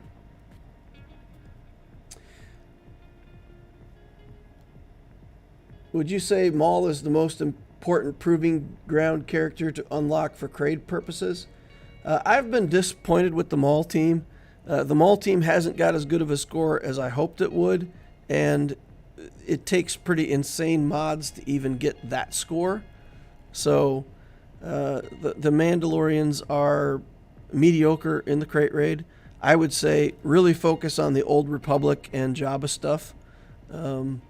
And leave Maul out. I would build Jabba, and I built the Maul team on Loquitur, hoping that they would be better than they are.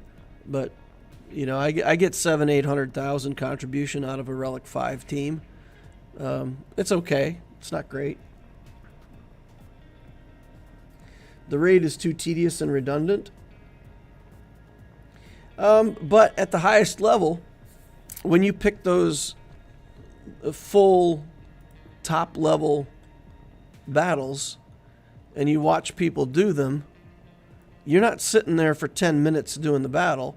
You're sitting there for 5 minutes resetting the battle, and then, I mean, in like 12 moves, you either have your complete score at 2.7 million or you reset your attempt. So it is redundant and repetitive, but at the highest level, getting these scores doesn't take you a lot of time. Teams in the middle where you have like these Relic 5 teams and you're trying to get all the way to 1.2 million with a Relic 5 team, that takes a lot of tries. Takes a lot of RNG. Let's face it, this raid, to do well, takes good mods. The better your mods, the more reliably you can get your turn sequence down, get your buffs to stick, and make your score.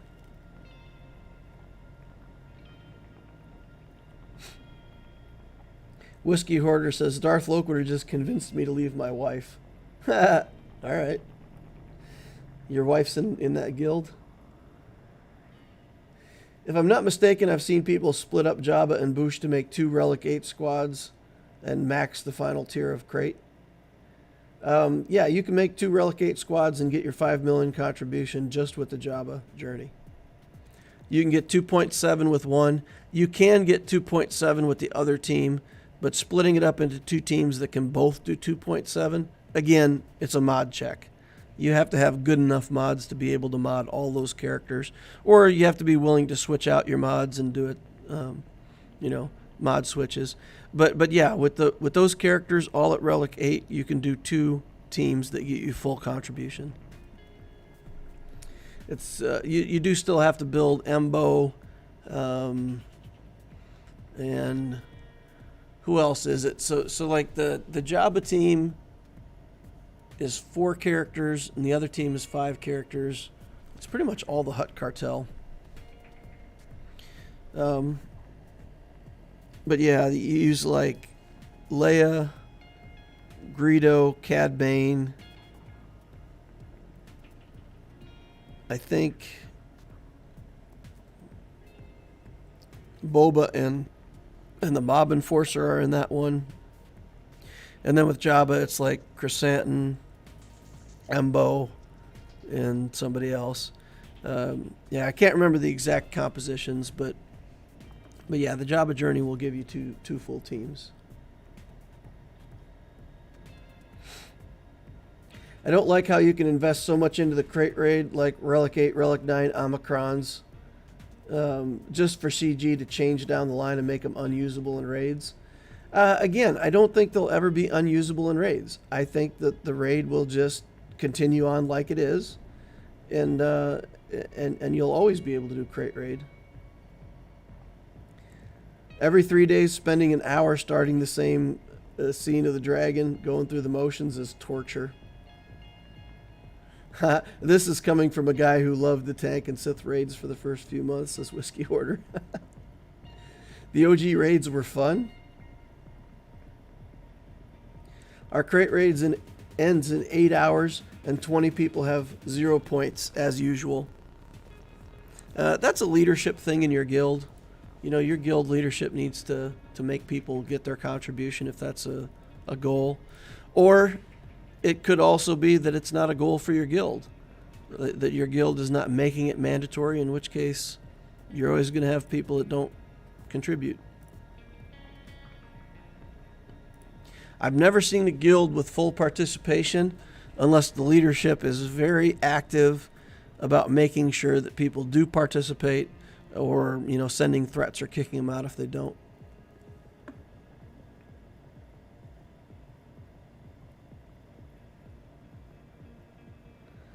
All right. There's 14 people in my guild who haven't touched it, says Caps Commander. Huh. I might join a new guild, but it would be difficult for me. I'm one of the smallest accounts in my guild by far, yet I'm top 20 in crate. I did an account review for a guy that's got the Inquisitor team built out. He's a pretty new player, built like Executor, Inquisitor, and then he's going into the Jabba Journey, I think, if I remember right. But an account like that gets into any guild, right? You tell a guild, hey, you know, I'm still working on my crate participation, but I have Inquisitors and Grand Inquisitor, and I can get Reva shards. And the guild would be like, okay, you're in. Get your 600 tickets a day and participate. Get us a Reva shard and work on your crate participation. And you can get into a guild that's going to be way above your GP. But it would take a commitment to that stuff. And the Inquisitor team, while it's not necessarily like the thing that you have to do, it really puts you over the top for getting into a really good guild. Because they all want the Reva. Guilds are different these days. They really can't afford to lose players. Back in 16 and 17, they were very picky about who they let in. That's partially true. I mean, part of the reason why people can't afford to lose people is because the bad people float. They keep joining guilds and then getting kicked out. The good guilds recruit good people, and then basically only replace them when somebody quits. So the better guilds can afford to lose people, but the mid-tier guilds are always struggling to find enough people because they always have to recycle the people that quit and don't make their contribution.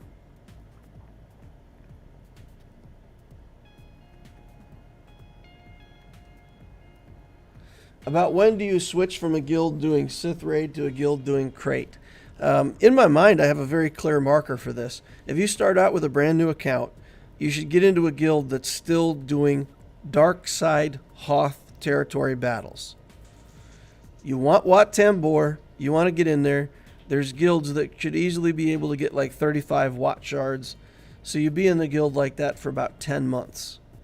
So you stay in that guild for 10 months. They're probably doing Sith Raid. They're probably doing Dark Side TB, and then swapping off for ROTE on the other week. Okay? Stay in that guild for 10 months until your Wat Tambor is done. That's when it's time to switch to the Crate Raid. And if that guild is doing Dark Side GOTB and also Crate Raid and getting the 25 million box, that's fine. But yeah, I would even say the ideal starter guild is probably Light Side Hoth and Dark Side Geo. And it would take you a while to build your capital ships that way. but the capital ships aren't as relevant anymore. You're not in a hurry to get your Negotiator like you used to be. And getting Leia for free. I guess you can buy her out of the shop now, so it's not as bad.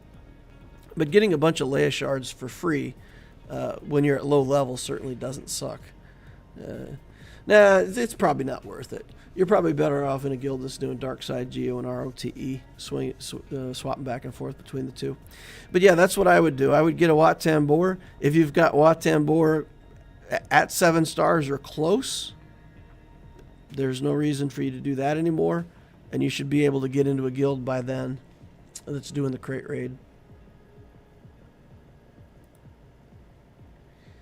All right. I said in the raid survey, I said I'd be happy with the raid cadence every 3 days if they improve the in-game remodding interface instead of the third-party utilities doing a better job. It's not even the credits to remod that annoys me. It's just the time to swap all the mods back again. How do you like Tuskens overall for PvE and PvP? People who have the Tuskens at high relics say that the Tuskens are the real deal. That it's a good team, that you can do a lot of stuff with it, that it's good in GAC. So relic aiding Tuskens is apparently a legit team. I don't have it. I haven't played it myself, but the news on it is pretty strong evidence that it's a worthwhile team to build. The problem is you could just do so much other stuff that's not Tuskens. So that's the question. If you want to go after Tuskens for crate participation, which is pretty much the reason why you're going for Tuskens. Because if you could relic aid a Tusken team or you could relic aid a Darth Revan team, I still got to believe the Darth Revan team would be better. Yep. All right. Reva devalued a lot since Old Man Rex. Old Man Rex can beat it. Yeah, but still, I mean... So Reva gets devalued, assuming A, people have paid for and built Rex, B, your opponent's putting their Reva on defense where you can use your Rex against it, and C, that you actually have the characters and mods and everything all built to use the Rex. Like, for mid-game players, are you really going to drop everything and build Rex and build Phoenix so that you can beat a Third Sister? When, in fact, you probably don't see Third Sister anywhere? So I guess for the people for the 1% at the very top of GAC, they're no longer that interested in getting Reva. Well, you would just take Reva on offense. She still crushes everything she always crushed before as an offensive character.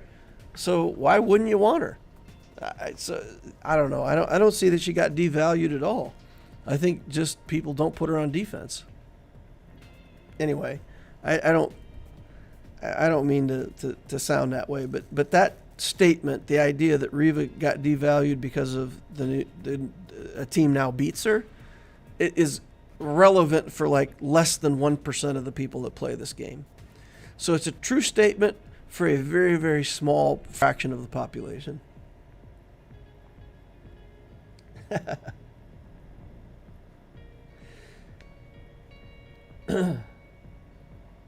Oh, and Guernsey says the same thing. Has Reva been devalued? I see a lot of people taking her on offense since she's basically a free win. Yeah, exactly. Yep. One counter doesn't change it all that much. I agree with that. Tuskens are only good at a higher relic, so the 8s a long farm before you get the rewards. Tuskens, in my opinion, are not worth the investment if you want a good account, unless you're already on 10 million GP. Yeah, that's my feeling as well. Like, if you're far enough into the game that you can build the relic Tuskens, that's great. But there's just a lot of other stuff you would relic 8 before you did the Tuskens. Even the Old Republic team, I mean, I would do a full relic 8 Old Republic team for crate participation before I'd do the Tuskens. Just because those characters can be, used out in a bunch of different places. All right, I need to get in here and play my other grand arena. Druidia, we're fighting Cantango. 6.3 million galactic power, 2/8 in ships, 3/5 in characters. 10/8 on Galactic War Battles 1, so 2.5 years old on the account. This is basically about the same age and build as my Loquitur account. So Obtisio is basically facing Loquitur. Got the Executor, Negotiator, Malevolence, no profundity, so that's okay. One Galactic Legend. Then a bunch of other relic stuff. We've got CLS team in here. Beskar Mando. Triumvirate. Wow, so his account is just a lot of stuff in the middle. There's just quite a bit of Gear 11, Gear 12 stuff. That's weird. When I look at this account, when I look at the number of relics and the number of other characters, it doesn't feel to me like there should be 6.3 million in this account. I guess he's got a lot in ships. But the split didn't look that different. Huh, interesting. All right, so we've got a lot of bloat somewhere. It's good for TB. All right, fastest character, non-GL, armor at 337. That's pretty good. Was that not a speed set? Oh, okay, it was a speed set, yeah. All right. All right, Thrawn is the second fastest at 311. Go down here and look at a character like Shock T, see how fast Shock is. 278, so he's got enough speed that I got to pay attention. Still think we have a modding advantage, but not that much. All right, let's see what Can Tango has left us on defense. You didn't notice gas? Check out his gas.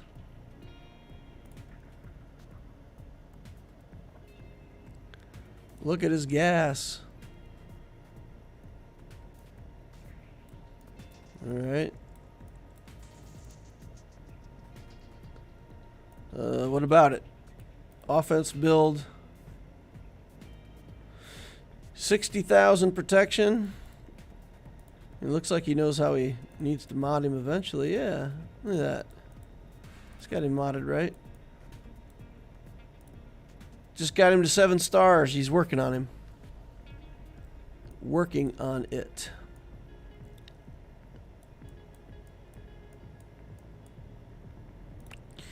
All right. So he full cleared me already, huh? That's not a great sign to start off with. 1509 on a full clear. That's pretty good stats, right? That's no dropped battles, a bunch of solos. I feel like my scores are somewhere in the 1300s when I do a full clear. Oh, he dropped a battle against Ewoks. Uh-oh. Land of Opportunity. No, I'm thinking of 5v5s. Never mind. All right. One battle each there. If he put his Executor on defense, then we're done. Because he beat the Profundity with Malevolence on offense, then put the Executor on defense. Then we won't be able to win this. All right, let's see what he put in here. Yeah, just stuff. Beskar Mando and whatnot. We can beat that. Got the Darth Revan team in here. So this is what we have to beat. And we can potentially use troopers for this, but I need to get one or more of those other characters killed. I may have to two-shot this. My troopers aren't good enough to beat it straight up on this account.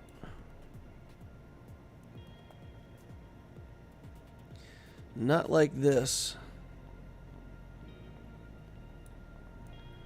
My Triumvirate isn't good enough. So the troopers can clean up if we get it down to just Malik. So maybe we do something like a CLS team and just CLS isn't going to do that great.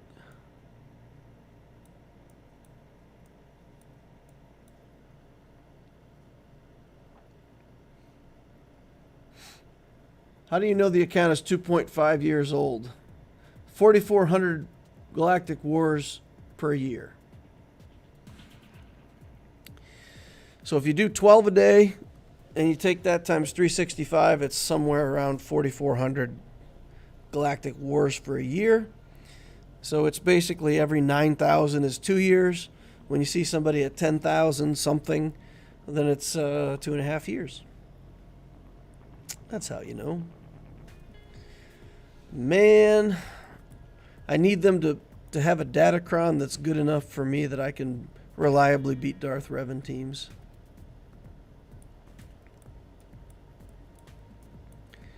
Is there any way that I can go faster than all of them? Is there any chance that I'm just faster than everybody? 284.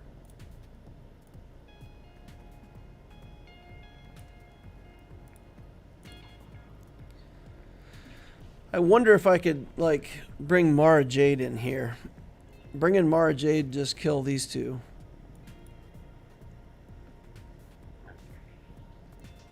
I don't think I can get there. Can't stun anybody, so it probably doesn't work.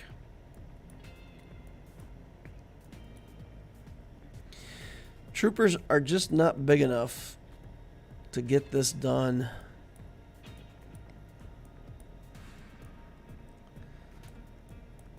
Yeah, this is crazy. Okay, so here's what I'm going to try first. We're going to try the Qui-Gon Jinn team, and we're going to try to have him kill Qui-Gon, and then I'm just going to smash him with Anakin, and we'll see if that works. That's going to be the plan.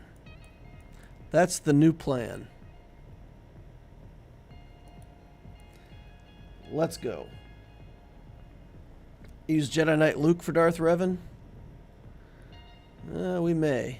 Alright, there it is. Bam.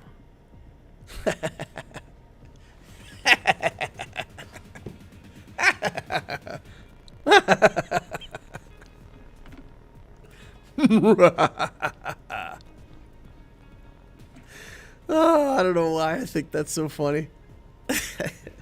That's just a feel-good battle right there. Guernsey says, well, that worked.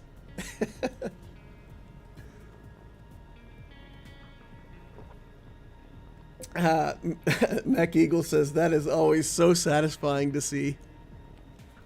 I agree. It's a long shot that he'll kill everybody like that, but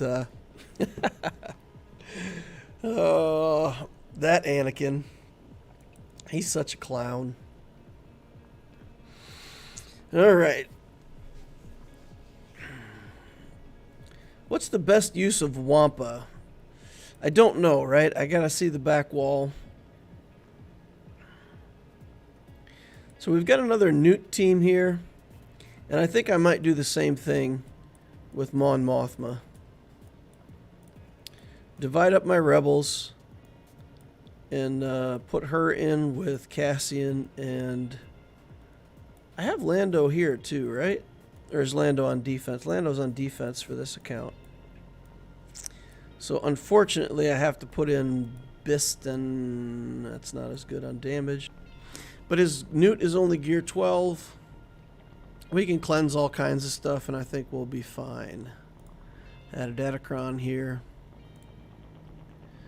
Some kind of garbage. Crit chance, accuracy, crit avoidance, health steal. Yeah, we'll take this one. Would Newt lead be better here? Yes.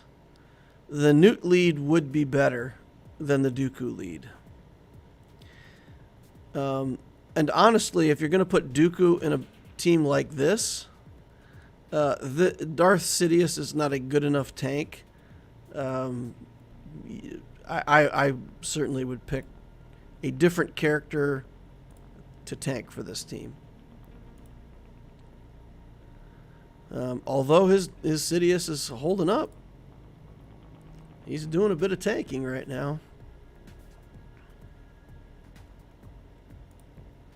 All right, get rid of this extortion business. Then we'll have to kill Newt. No more Newts for you. I kicked him in the Newt. Alright, stuns.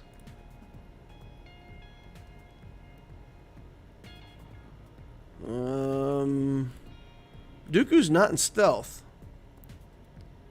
So Dooku's like always in stealth when you want to hit him. And then when you actually want him to be out of stealth, he's just like chilling. Alright, we should be able to remove the extortion now. And kill Dooku. Of course, he's going to steal every banner he can from us in the meantime. Did we get him back? 56. Not bad. Banner recovery there at the end. Alright, a bounty hunter team. What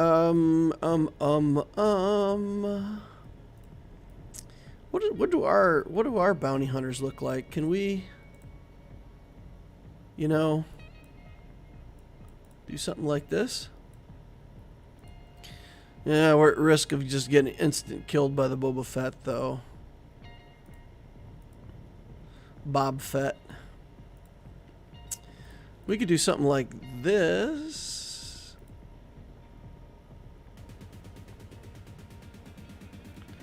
I don't want to take any chances. Let's scoundrel this up. We'll do Dash, Han, Chewie, Datacron. Something small to add the stats. Let's go. I heard Bam, Queel, and IG-11 are actually a good 3v3 team for defense. Queel and IG-11 are a very difficult pair to kill. IG gets just a ridiculous amount of durability out of Queel. So if you can keep Queel alive, you can tank for years. I think in that comp, though, you have to make the BAM like super slow so that you get a lot of turns in between for the Queel and the IG to get him bird stacks. It's hard to get bird stacks in threes, but it makes it into a timeout team, right? Use it on defense, make it into a timeout team.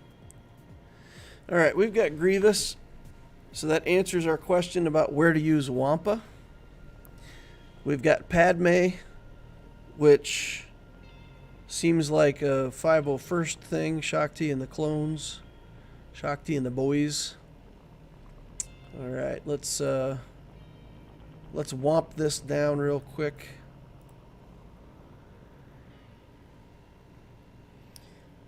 If you were to stop buying Wampa, you can get him from the Bounty Hunter event. I just started on Jedi Knight Luke a week or so ago. I almost have Rolo to 7-star, Wampa is 6, and Hoda is not unlocked at all. With them coming out of the new raid shop, like, yeah, I mean, it takes your raid tokens to buy those characters, but they are super easy to acquire now. You just buy them out of the raid shop. You don't have to worry about it. Don't buy them with get one. Don't buy them. Don't worry about like acquiring them for money or shards or whatever. Just the value of buying the shards out of the raid store is so good. There's no reason to look for other ways to build them. I hope that makes sense. If there was like, you know, get one was equally efficient, yeah, balance it between the two. But the new raid shop purchases are super good value. Easy peasy.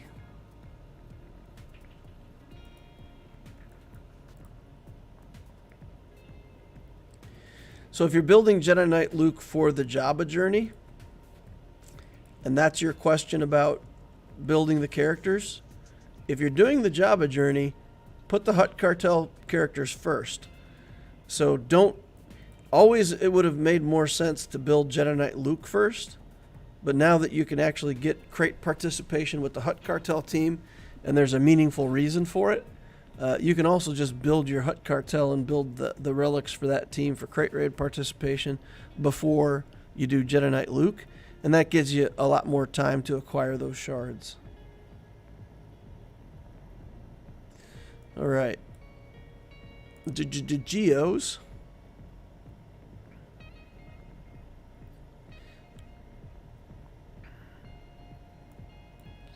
Jedi Knight Luke. Luke versus the Geos. Just because it's kind of fun to reduce them to absolutely no speed. And then we can save Revan for a different team. Our Yoda is pathetic on this account. We've really got to, like, at some point, invest in Grandmaster Yoda. So these characters would make another team, but I can't really do that. Maybe this is a bad idea. Who else do I have that kills? I mean, Vader. I don't really need Vader somewhere else. Traya. We could do like Traya, Savage, and try to get back some banners here. Or we could do Palpatine. That's probably my favorite. Let's do that instead. Let's do the Empire team.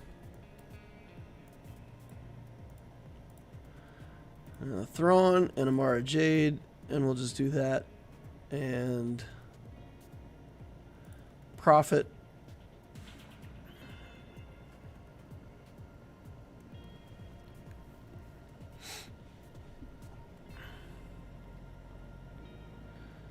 Alright, so Mara Jade is gonna need a boost. We'll get one counterattack here. Don't kill her. Alright. Wait, what? Come on now, guys. Okay. What's going on here? What is going on here? We're not getting debuffs on these guys. We're not. Poggle's like immune to everything. Look at Poggle over here. Poggle's just sitting there. What's up? Can't get me. I'm the gingerbread man. Oh, come on. Without Palpatine, I think we lose.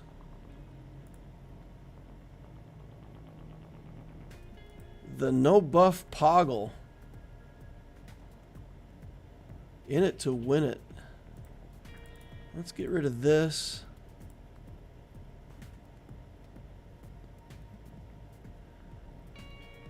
Yeah, we're done. Dropped a battle against Geos. Oh man, come on. Not good. Not good.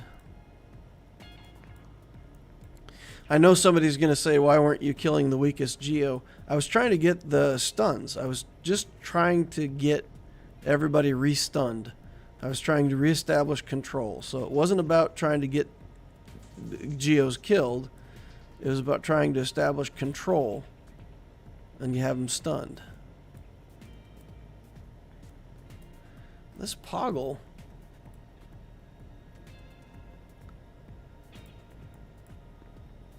29% tenacity. He's got no tenacity. I don't know.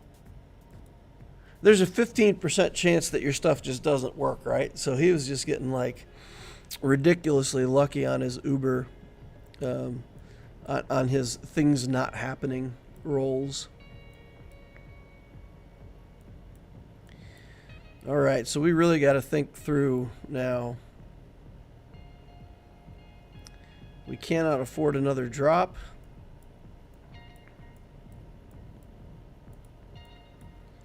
So I feel like we're going to have to go for Savage here to try to optimize our banners without getting a drop. I usually use Darth Vader solo. Yep.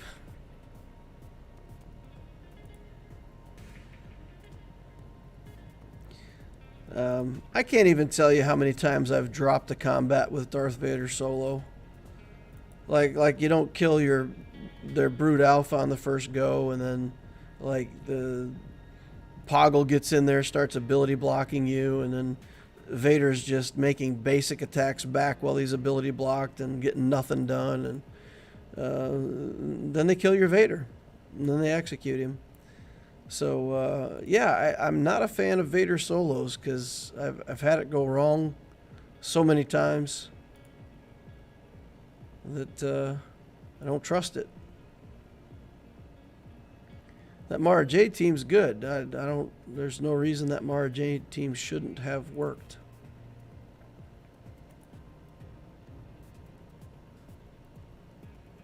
Okay.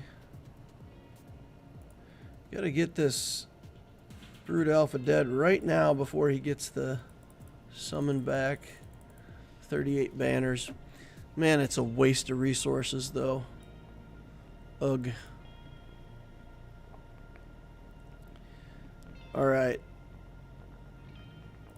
We'll do the robot team here. Or do I need the robot team? We've just got the Padme on the back wall, right? So we'll do the 5-0 first for the Padme on the back wall. That leaves me 2 good teams here.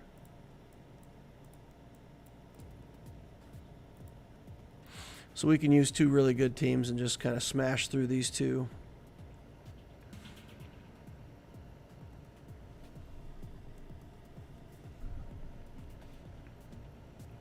I wonder if Iden is a good counter to Geos at low investment just to get the easy win. Just be aware that if the Geos kill your troopers, Spy takes off all the buffs when he does his execute. So what happens is Spy will execute one of your troopers and he'll strip off the thing that gives them their resurrect, and they'll be dead because Iden's the only one who gets all the free reses, right? So Iden works against troopers as long as your troopers are big enough to soak the execute from the Spy. So building a low gear Iden is fine, but putting a low gear Iden in with like a gear 12 snow trooper or something like that is a recipe for disaster, because the Spy will execute your gear 12 snow trooper and you'll lose. And you'll be sad.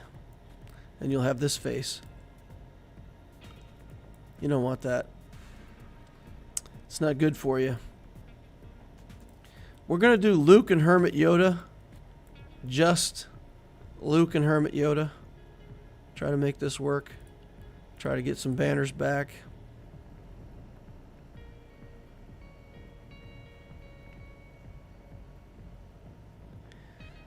All right. Let's go in on Thrawn. Stun.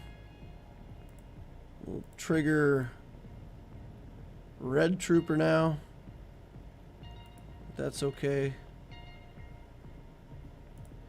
We'll hit him. We'll get back on Thrawn.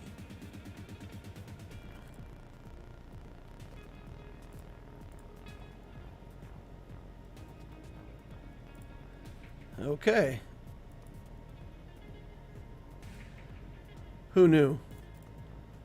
Who knew Thrawn was going to be this hard to kill?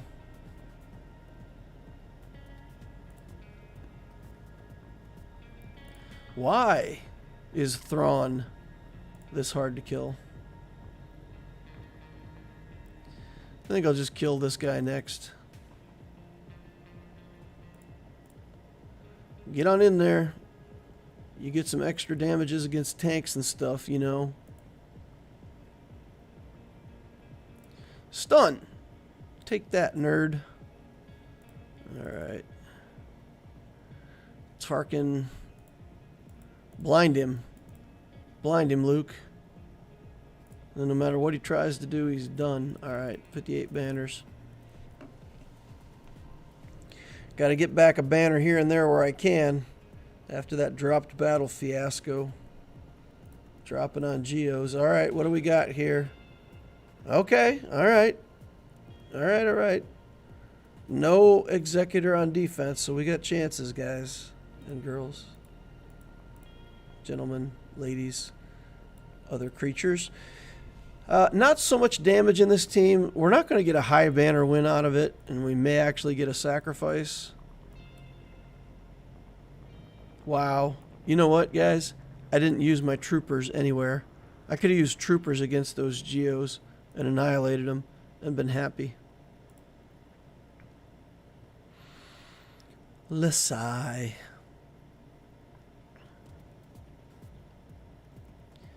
Okay. Target. We're going to go ahead and use the tenacity up right away. Just get more turns. Take lots of clone turns. Put taunt on for now so that he soaks Padme's kick. All right. Now it's just about taking clone turns. And we will eventually get around to the aerial advantage. And we will do our best to kill Padme first. Put taunt on him again.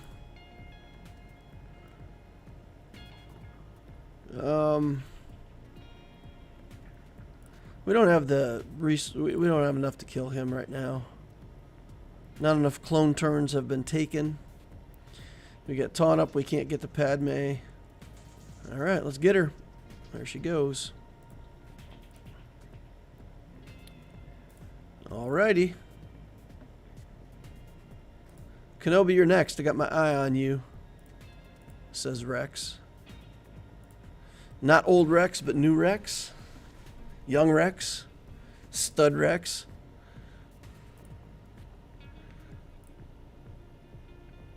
Alright. Alright. Have you guys ever seen that theory that he's actually in the Battle of Endor and like the old guy in the picture is supposed to be Rex? Have you guys seen that theory? Do you believe that? Do you believe that that was intentional on the part of Star Wars? Or did they just put somebody there that eventually ended up looking like old Rex? I think it was just an extra in the movie. And then later on, because he looked so much like Rex, they could say, oh yeah, of course that was Rex all along. Sure. Wink.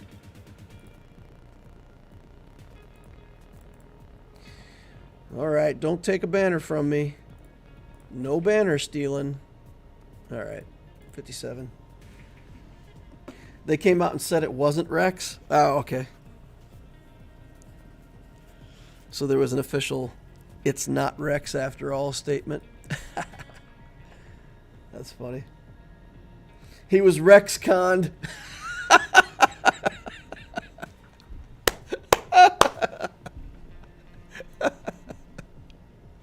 Wait, Rex-conned that. That's funny. All right, who was in this First Order squad? Trash. All right. Ewoks. Let's... they are Omicron Ewoks. Omiwoks. What is the maximum banners? You know what? Let's go kill ships and see how many banners we need to get this victory, and that'll inform us as to how much flexibility we have over here. All right. Let's do this. Although this ain't great. This is not great because even though I have a relic Grievous, I've only got a 5-star Malevolence. Makes my Malevolence significantly slower. So we're just going to have to rely on the fact that he actually doesn't have a tank in his starting lineup. And maybe we can get... We're not going to kill Anakin, but maybe we can kill Ahsoka, cut down the damage, get back around to Anakin later. If I can get the buff immunity onto Anakin, that'll make a big difference. But this is a dicey battle because it's only a 5-star Malevolence. It really hurts me a lot in this matchup to have such a slow capital ship.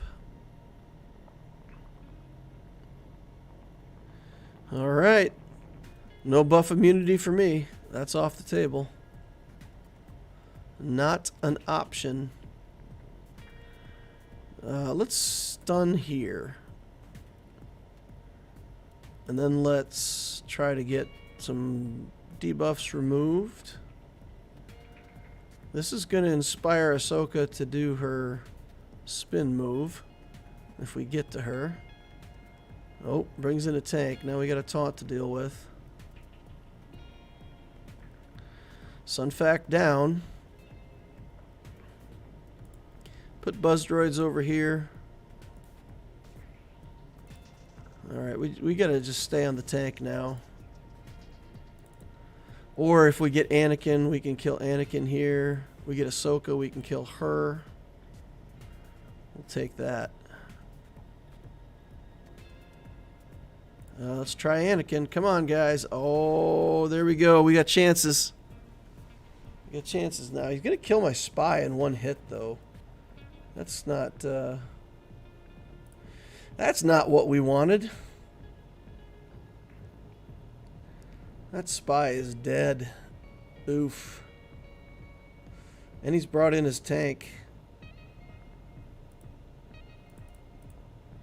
Alright, can we kill 5s? No assist from the Vulture Droid. The Vulture Droid's like, nope.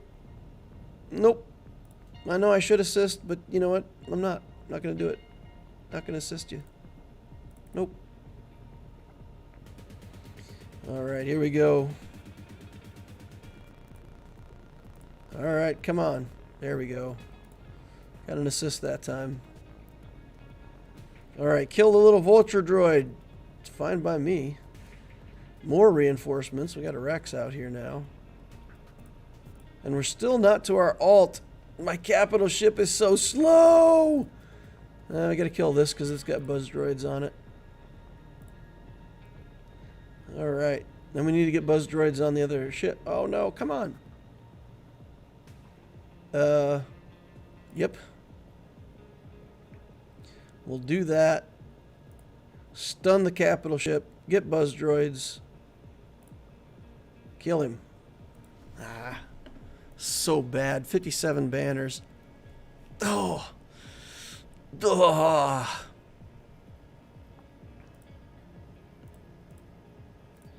So bad. Alright. Nope.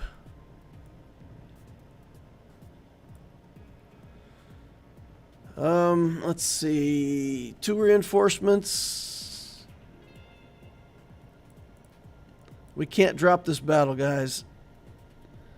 We probably don't need this much stuff, but we cannot drop this battle.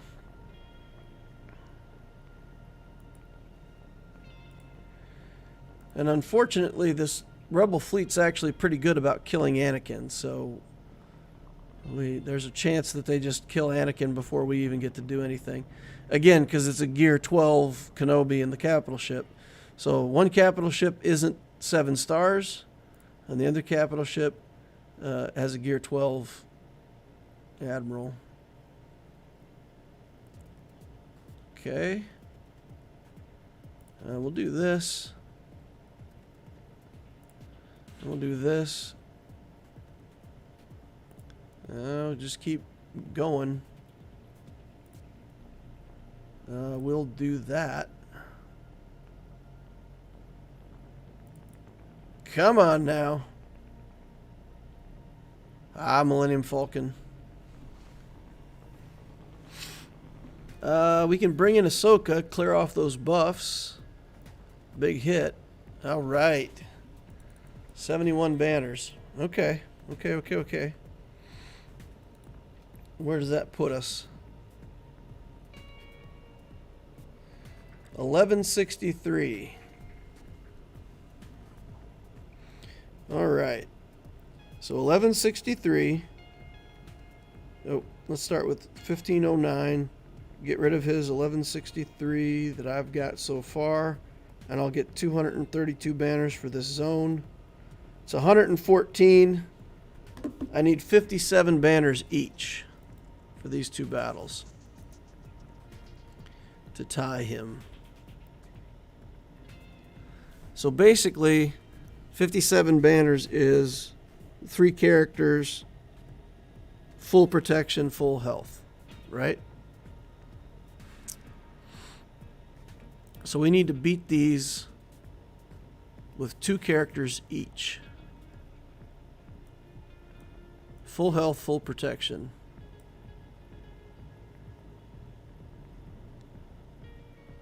Is Vader enough enough here with the Omicron, the Omnomicron? We've got the Omnomicron here too. But if we did something like this,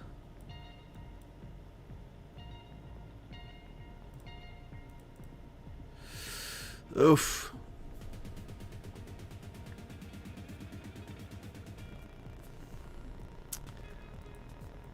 I think we have to do this, right?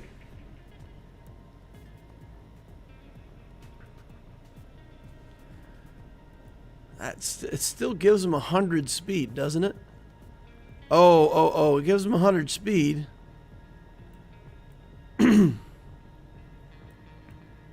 When they have advantage.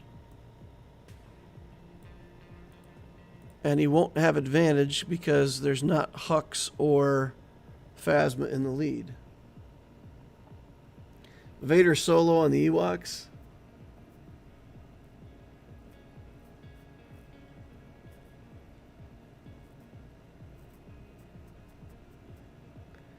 What's Vader's speed versus Ewoks? If he goes first and does Merciless, he should be fine.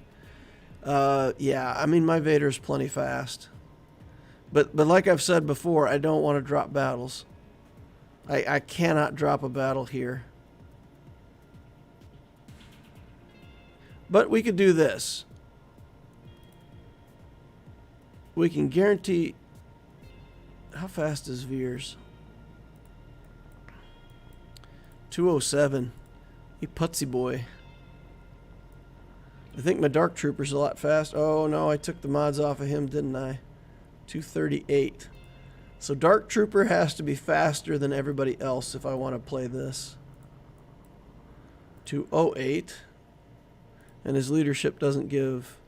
Oh, 30 speed, 238. Ugh. What about this?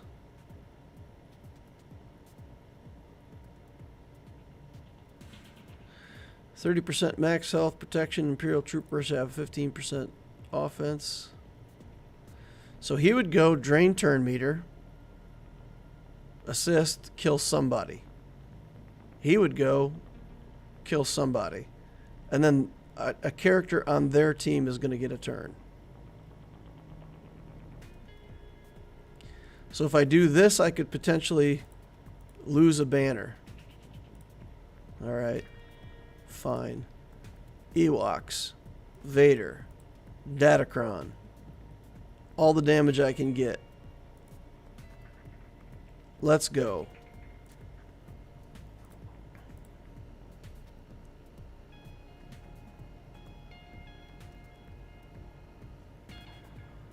Okay, Merciless. We're going to put this on low gray. Force Crush. Kill Wicket. Kill Chirpa. Hit low gray. Zap. 59 banners. Alright. Now I'm going to recalculate. I'm going to make sure there's no mistakes here. All right. 1509. We're going to call it 1510 because we got a win, right? We've got 1222, and we're going to get 232 for the zone. I need 56 banners. So 3 characters, full health, full protection, no mistakes is 57 banners. And I only need 56. So I'm going to take in 3 characters. And we're going to absolutely destroy this team before they get a chance to take a turn. Veers, Gideon, Dark Trooper. Go. And we have to kill crew first because we can't take a chance that they'll get a counterattack. Okay. Then this should still be no counterattacks. And this should still be no counterattacks. 57 banners, and we should end up at 1511. Come on. There we go. Win by 2 points. Radis is more fun. Could be. Could be. A Mech Eagle says, remember crew counters. Yeah. We just got to kill crew right away so he didn't counter. No counterattacks, no banner losses, no oopsies there at the end. Yeah. I had plenty of teams when I went in against the Geos. I should have just man. I have underestimated the Geos too many times, and I know better, and I still do it. Arg. Your Ewoks were the MVP? These Ewoks right here, MVP. You know what? You know what probably happened? You know, I wonder. I wonder if he tried a Vader solo on my Ewoks, and this Elder was stout enough that he didn't die. He got the other Ewoks back in the game, and Darth Vader lost to a pack of stinking Ewoks. That, you know, in my mind, that's how it went. That's exactly how it went. My imagination. Oh, yeah, not well. No, he's got a lot of protection. You know, hey, maybe he got underestimated. That's my story. I'm sticking to it. It's a Vader solo gone wrong. Ewoks OP. You know what, though?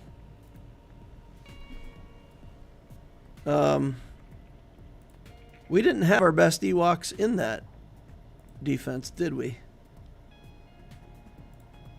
We can potentially go in here. Yeah, low gray. I could put Paplu in there instead, but I think low gray is probably better. That stupid daze that he has. But we could put Paplu in there. Paplu's pretty stout. What do you guys think? Who's better? Low gray or a Gear 12 Paplu? He's pretty tanky. He brings the tank. I mean, it's all irrelevant when you're talking about Gear 11 versus Gear 12 characters. 20% turn meter, foresight, advantage, offense up. I don't know. I think I'll leave him in there. They got a hold, right? So, must be a good team.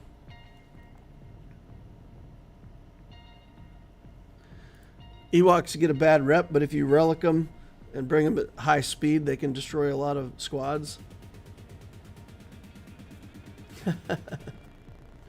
Is Aptitio Chromium 3? Yes, Chrome 3. I think I'm Chrome 3. Or am I Chrome 4? 3, I think. Yeah, Chromium 3.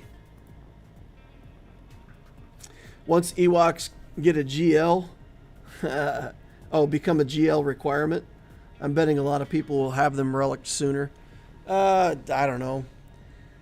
The thing is, there's a lot of squads in the game that if you relic them and you bring them up to full power, they're good against a lot of stuff. But the truth is, if you could do that with Ewoks, or also you could do that with a Jedi team, you're just always going to build the Jedi team because it's more useful in other areas of the game. It gives you the tag that you need for completing Jedi objectives in the game. So yeah, Ewoks can be good, Tuskens can be good, Jawas can be good, but there's just a lot of stuff that's going to be better.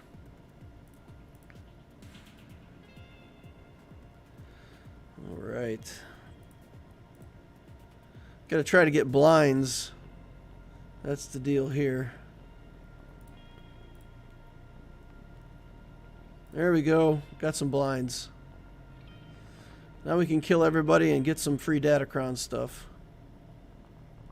Let's go. I tried to run my CLS team down to like 30%, and I still never got around to the second blinds. Even with doing like all basics, I still killed everybody before I got to the second round of blinds. So kind of giving up on that. But I saw 144 conquest energy. Had to go get rid of some of that right away.